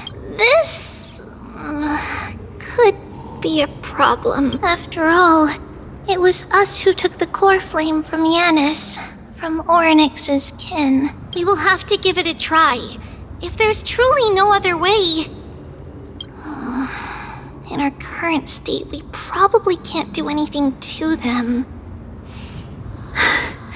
We'll cross that bridge when we get there. Leave it to Trian. Trian knows how to play cute. In any case, let's look for saffron first. I hope there's still some left in the temple, untouched by Nikador's soldiers. I remember that aged saffron is preserved in sealed jars.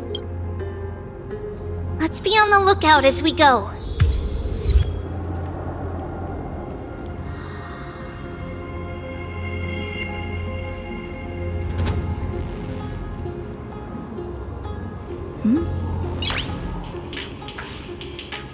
Noise.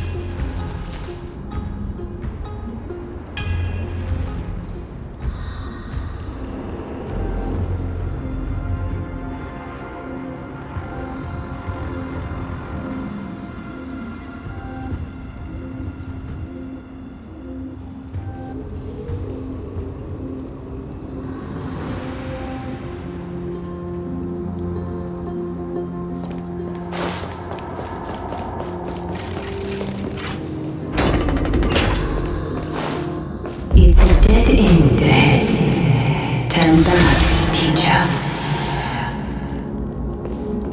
What? Aggie? No, it's an illusion.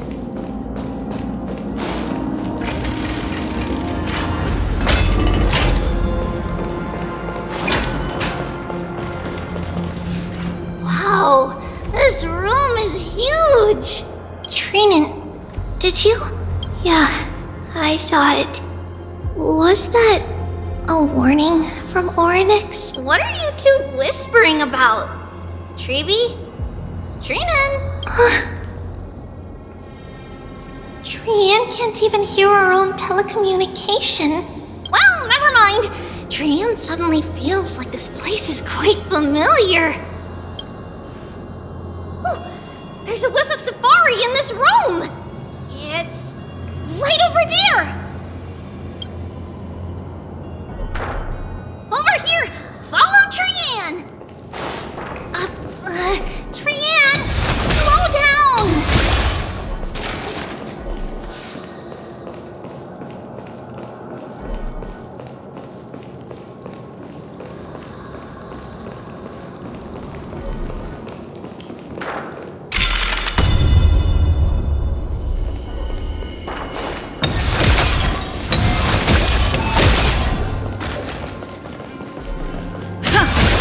Even if separation is our fate, a futile death is not the solution. Right here! I summon thee, Orynyx! Stir up ripples of past reverie! Something's appeared! Wait, we should read it first.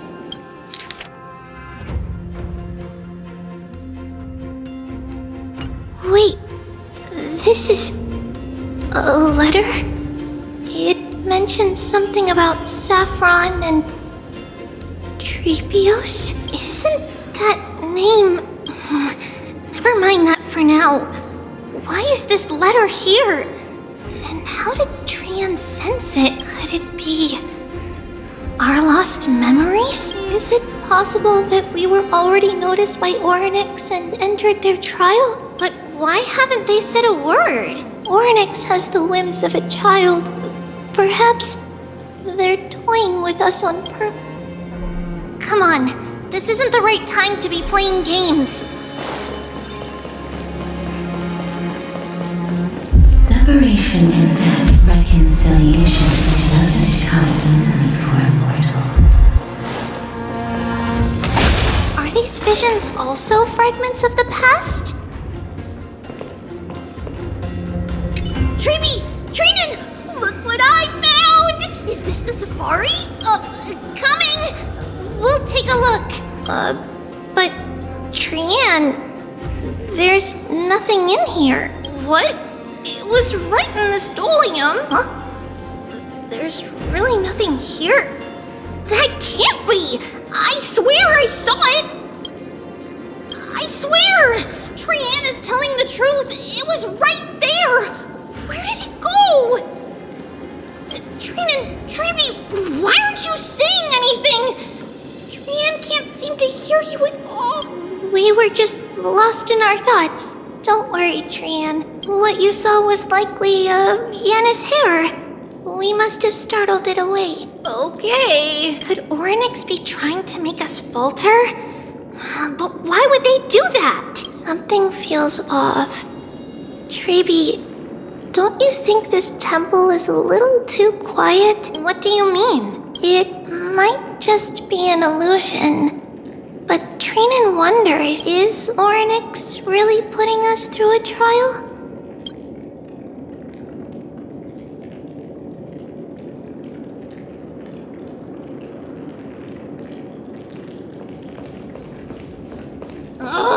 Still no luck finding any safari.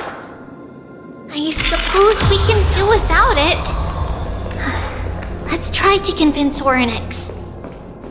At least they didn't toss us out straight away. Whoa, Treeby, Trinan, look at this! So cool! It's really quiet in here. Do all Titans live in dark places like this?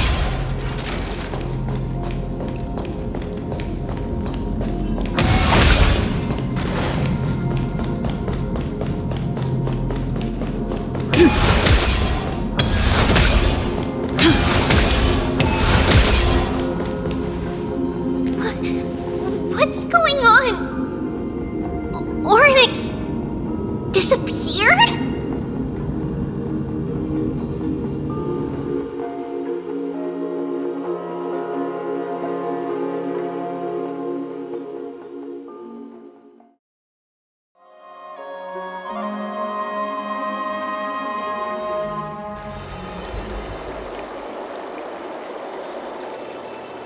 Are you saying that the black-robed swordmaster is not just tied to the Black Tide, but is also hunting for core flames everywhere? This is the most plausible possibility. First, it has a vessel that can hold core flames. Second, I'm one of its targets. Let's start with the first premise. Its peculiar ceremonial blade can interact with a core flame, as evidenced by the pull I felt when it stabbed into my chest. I hypothesized that the blade can sense, absorb, or even retain core flames. The second premise is even more explicit. When it was engaged in fierce battle with many of us and was heavily distracted, it remained consistently focused on me. Or rather, on the Titan Circes inside me. So it's plundering the flames. But if your argument holds up, wouldn't he be headed to Akama soon? The vortex of Genesis is full of the Titan's core flames. Not necessarily.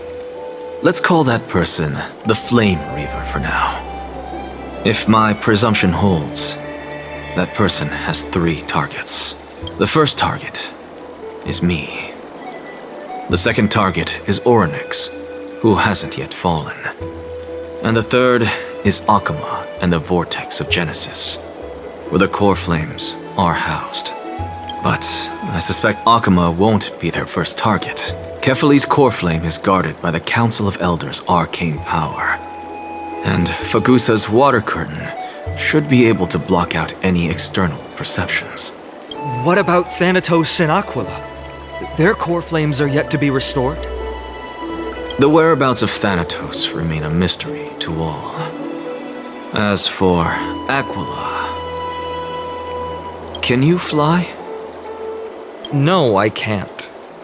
Why are you asking that? Can that Swordmaster fly? Good point. But what if he does grow wings? If they had wings, I wouldn't have made it out of the grove alive. That's a relief.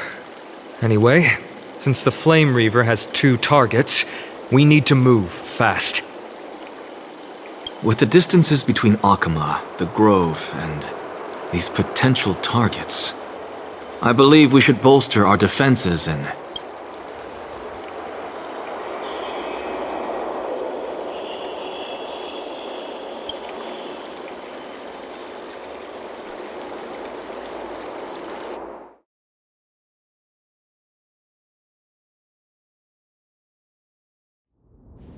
Orynyx! Are you in here? No response at all. Did they foresee that we were coming and hide in the fog? Or...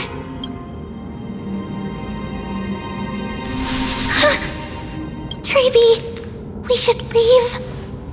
This temple has other people in it. What?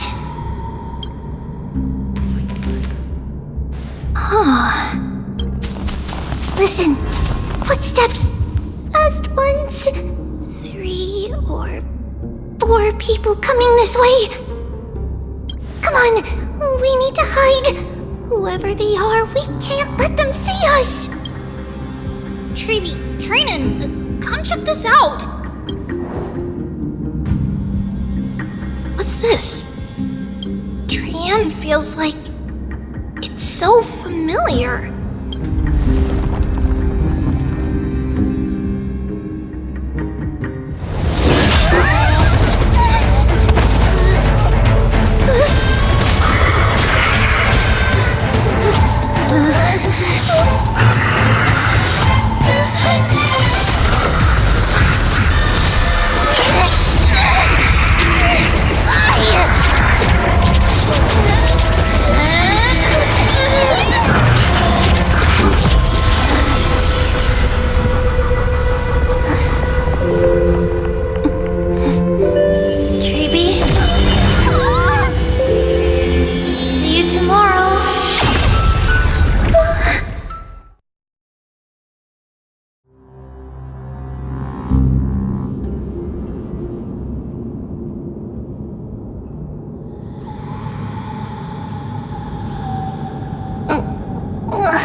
Where am I?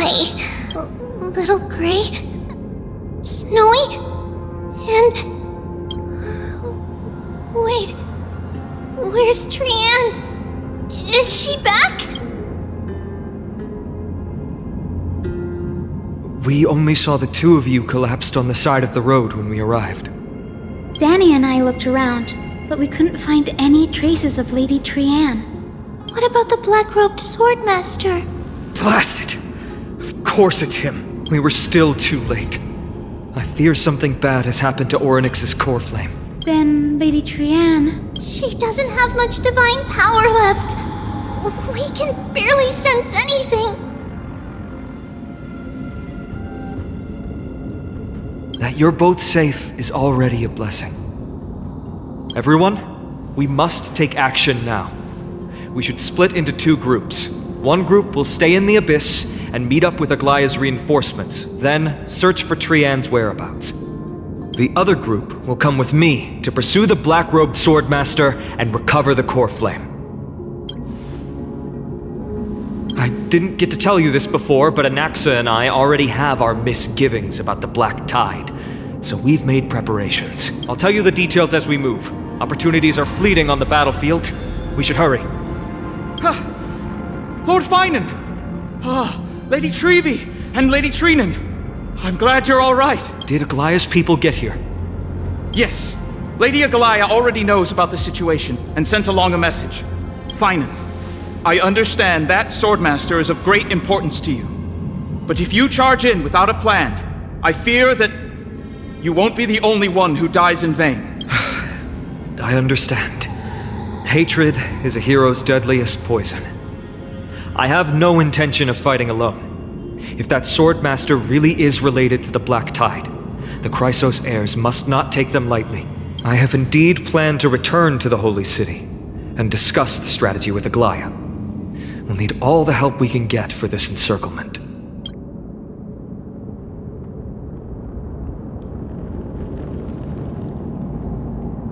Trinan will stay in the Abyss too. That way, both sides can communicate with each other if anything happens. Thank you, everyone. Partner, Treby, let's go.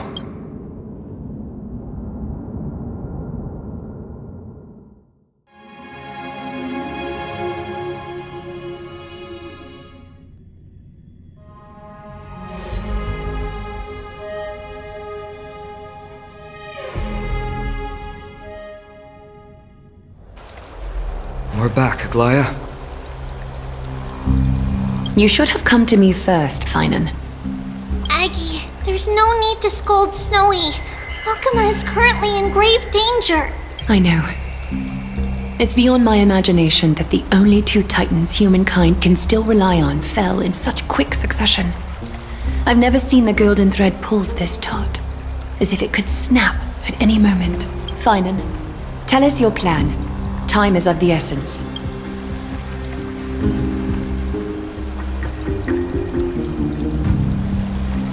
This being is not just hunting titans, but taking the core flames too? Yes, just like the Flame Chase journey is doing. Professor Anaxa thinks the Flame Reaver's arrival is likely a sign the Black Tide has spread further. Regardless of whether you're right, this being is still far more aggressive than we expected. But its madness is also an opportunity for us. If its goal is the core flame, then that means us humans can lure it into a trap. Anaxa had already left the Holy City with Circe's core flame while we were on our way to the Abyss, so he can make preparations for the battlefield. Tell me, what makes you think this won't end with us losing another core flame? Because this time, the power from beyond the sky is also at our side. She is the key.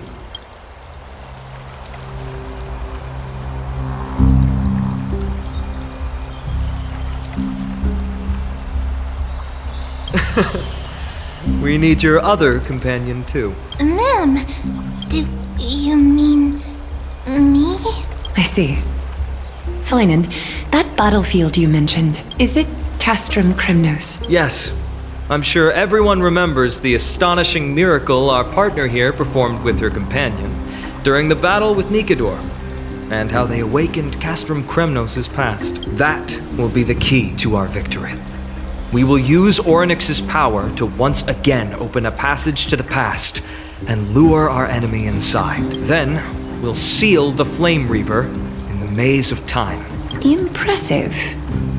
Orynyx has fallen, and Yanis's divine power already belongs to Akuma. Once we take back the core flame, the Swordmaster will have no means of escape. It's very clever, using the element of surprise instead of brute strength. Can you do it, little one?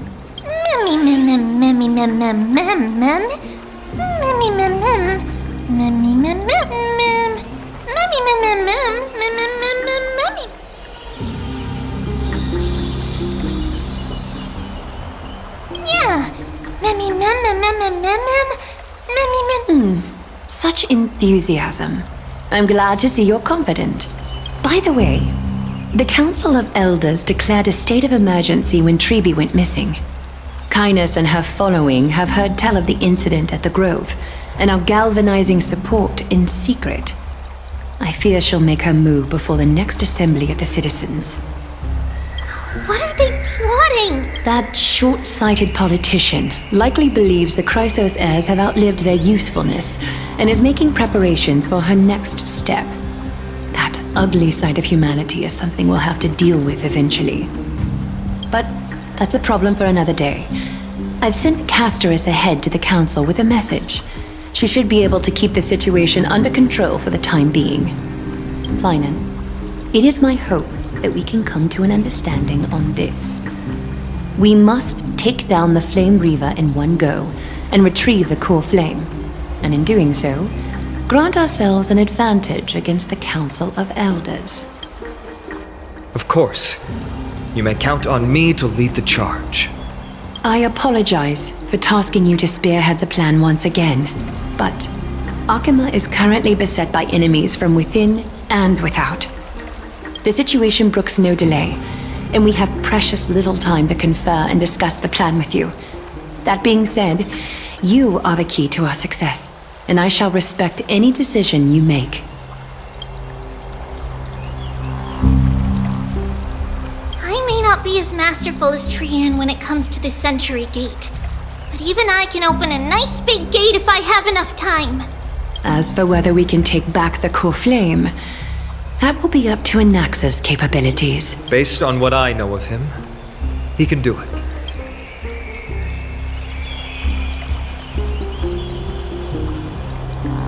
Of course. Should you feel fatigued after our confrontation with the Flame Reaver, you are free to withdraw from the battlefield. We will find another way.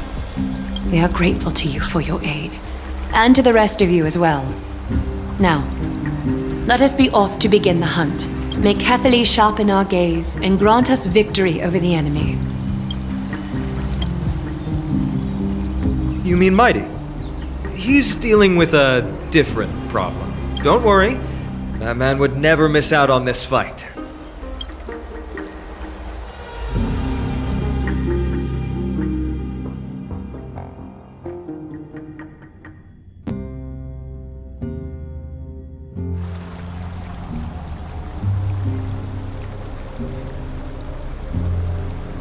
Farewell, my dear friend. You must lead us back home. You and I, we're both the same. We feast on strife and fear. If you're truly capable of leading our people beyond this blood-stained fate, then prove it to me once more, Mighty Mos.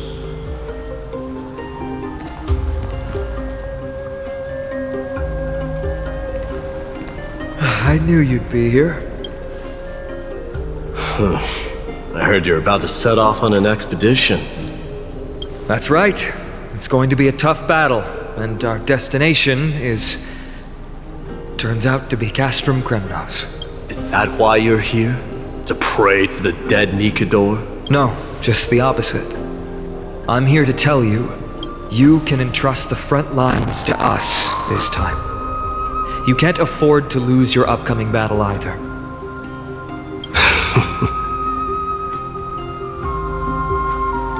Have you heard the story of Geocles the Mountain Breaker?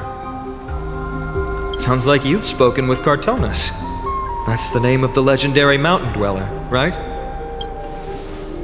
Let's have a chat before we go our separate ways.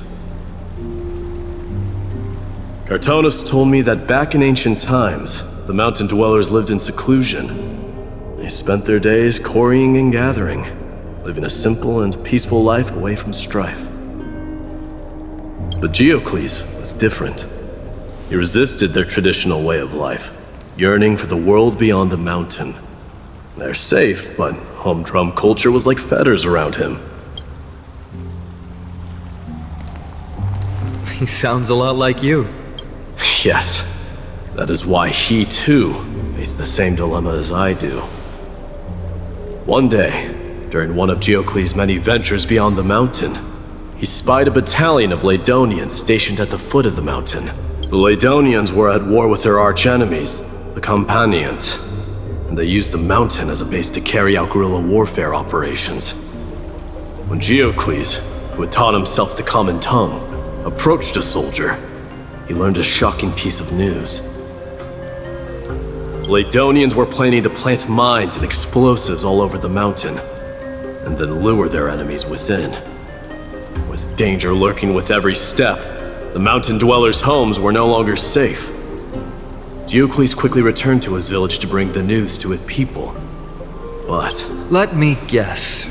They refused change and chose to put up with the situation instead. That's right. The mountain dwellers were fearful of even the smallest change to their lifestyle, let alone leaving their home. Despite the imminent war, the elders would rather negotiate for peace instead of leaving the mountains. This made Geocles both angry and sad, but he didn't give up. If you were in his shoes, what would you have done? Lead my people on a resistance, perhaps. I'm not sure. I can't think of a solution that would make everyone happy. A solution that would make everyone happy, huh? That's how naive we are. Well, let me tell you what Geocles did. He took the mountain dwellers' store of gemstones and traded them with the Ladonians for a massive amount of gunpowder. But he didn't do this to fight the Companions.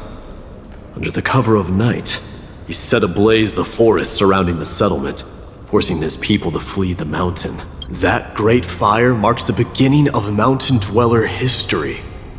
Since then, their people became part of civilization, and giants became a common sight in the holy city. Meanwhile, that mountain they once lived in has turned into little more than foam inside the black tide. But leaving their homeland also brought many mountain dwellers misfortune. They were hunted by Kremnoans or enslaved. Indeed, that is undeniably also part of their history. But that is Geocles for you. The merits of his actions, or lack thereof, have been scrutinized by many, but historians nevertheless hail him as the Mountain Breaker. Why do you think that is? It's simply because he took action and enacted change with his own hands. He didn't try to make everyone understand him, nor did he even waste time trying to make everyone happy. He started a great fire and burned the shackles of tradition to ashes, and then forced everyone to march toward the coming of a new era. You've made up your mind, haven't you? I'll be leaving Akama soon to fight the great darkness of this world, and to shoulder Nikador's destiny. So, listen well. If there comes a day when we meet again on the battlefield, and I stand opposed to the flame chase, remember to stab your sword into my back through my 10th thoracic vertebra. That's my weak spot, and the only way to kill me.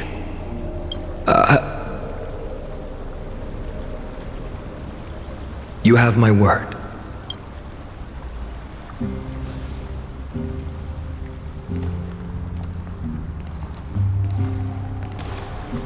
Go now. The battlefield calls.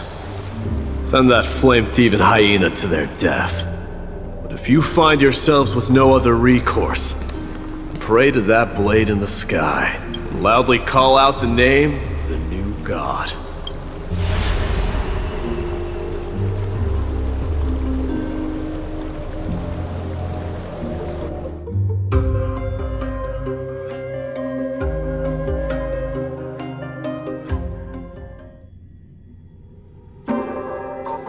That's the sound of an all-out war.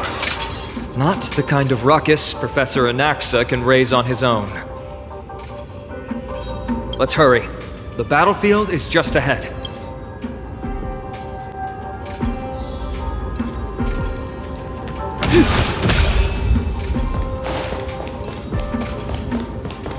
No way. A Kremnoan?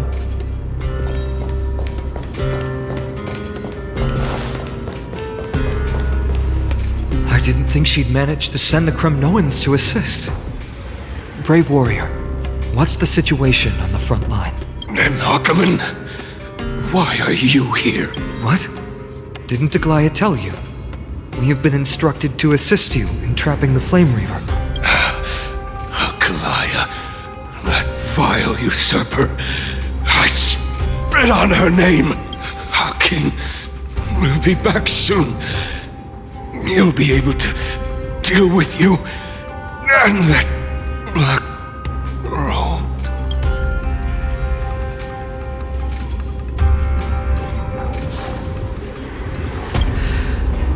The Kremnoans really are just like their king. Rest in peace. May your glory last forever. Did they come to fight on their own accord? Or... I can still fight. You must become king. That sound, it pierces my ears. We're almost there.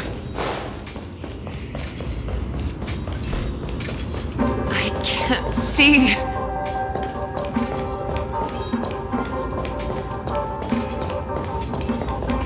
Once we take back the core flame, Yanis's passage will open. When that happens, you must evacuate immediately. Don't stay behind. The rest will be up to how well we work together. But remember what Mighty said before? Cast aside all distractions once you're on the battlefield. Let's go, partner. Today, destiny shall stand with us!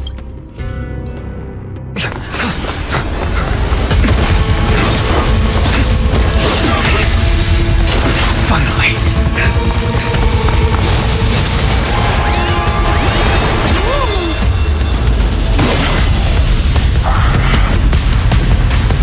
Pent in the memories of the dead! Executioner!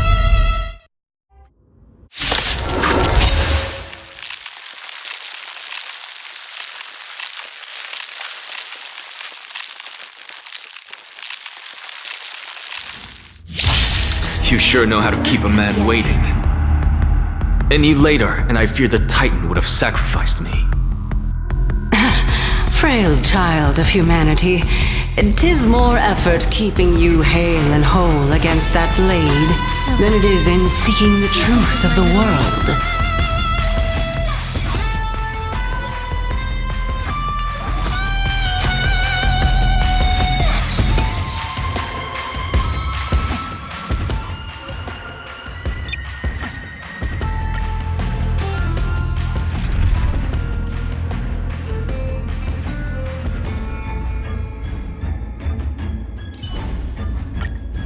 Play like how you usually do in the simulator.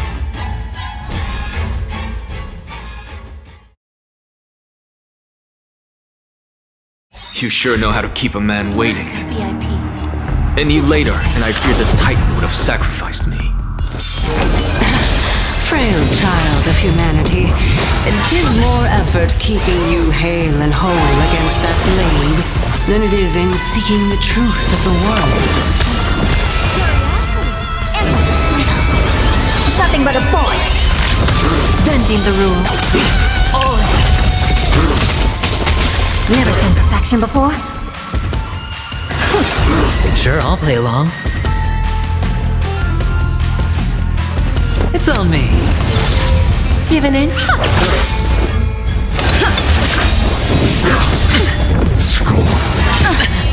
Watch your head. Hedge your bets.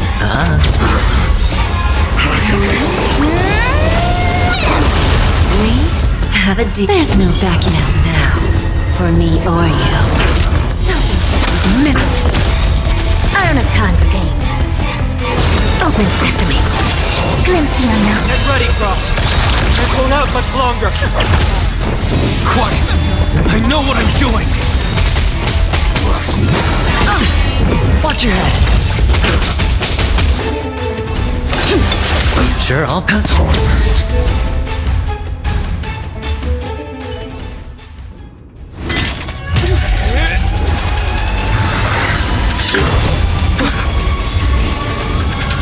Long last.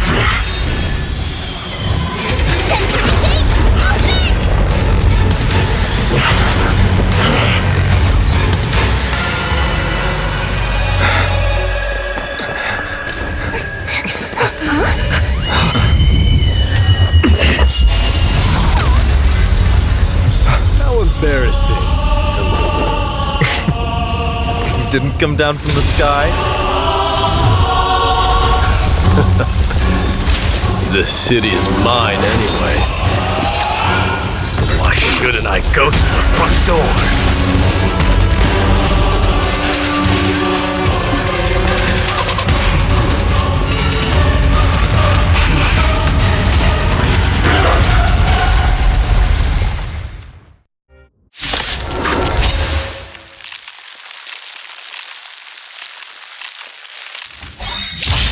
Minion of the Black Tide.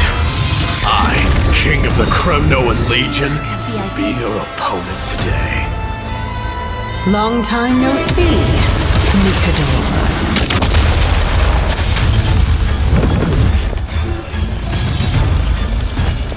Don't let me down.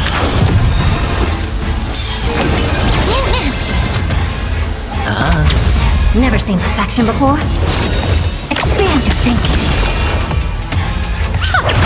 Time for a lesson. Me? There's no backing out now. For me or you. Mimi! Mimi! Curiosity. Endless riddle. Nothing but a boy. Who's the little backstabber? The dice have been cast. Bust. Or maybe I'll take it all. Open sesame. Glimpse the unknown. Hedge your bets. Such petty tricks. Vanity leads to self-destruction. I am sending a dynasty to its end. No dirty tricks, alright? Watch it. Oh, fine. That was a good opener to the ceremony. We honor the fallen gods with this fight to the death. I don't have time for game. Self-inflicted misery. It's time to end this.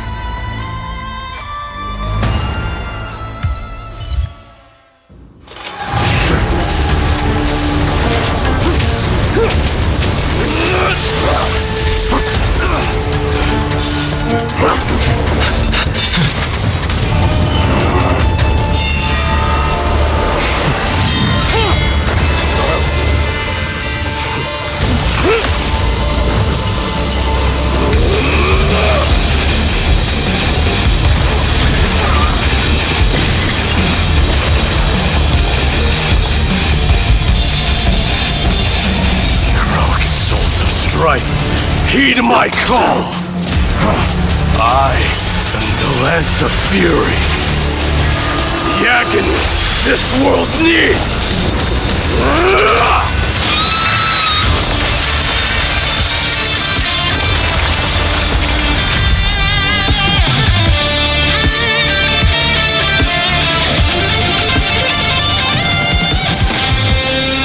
Witness this. New God has come to Castrum Kremnos.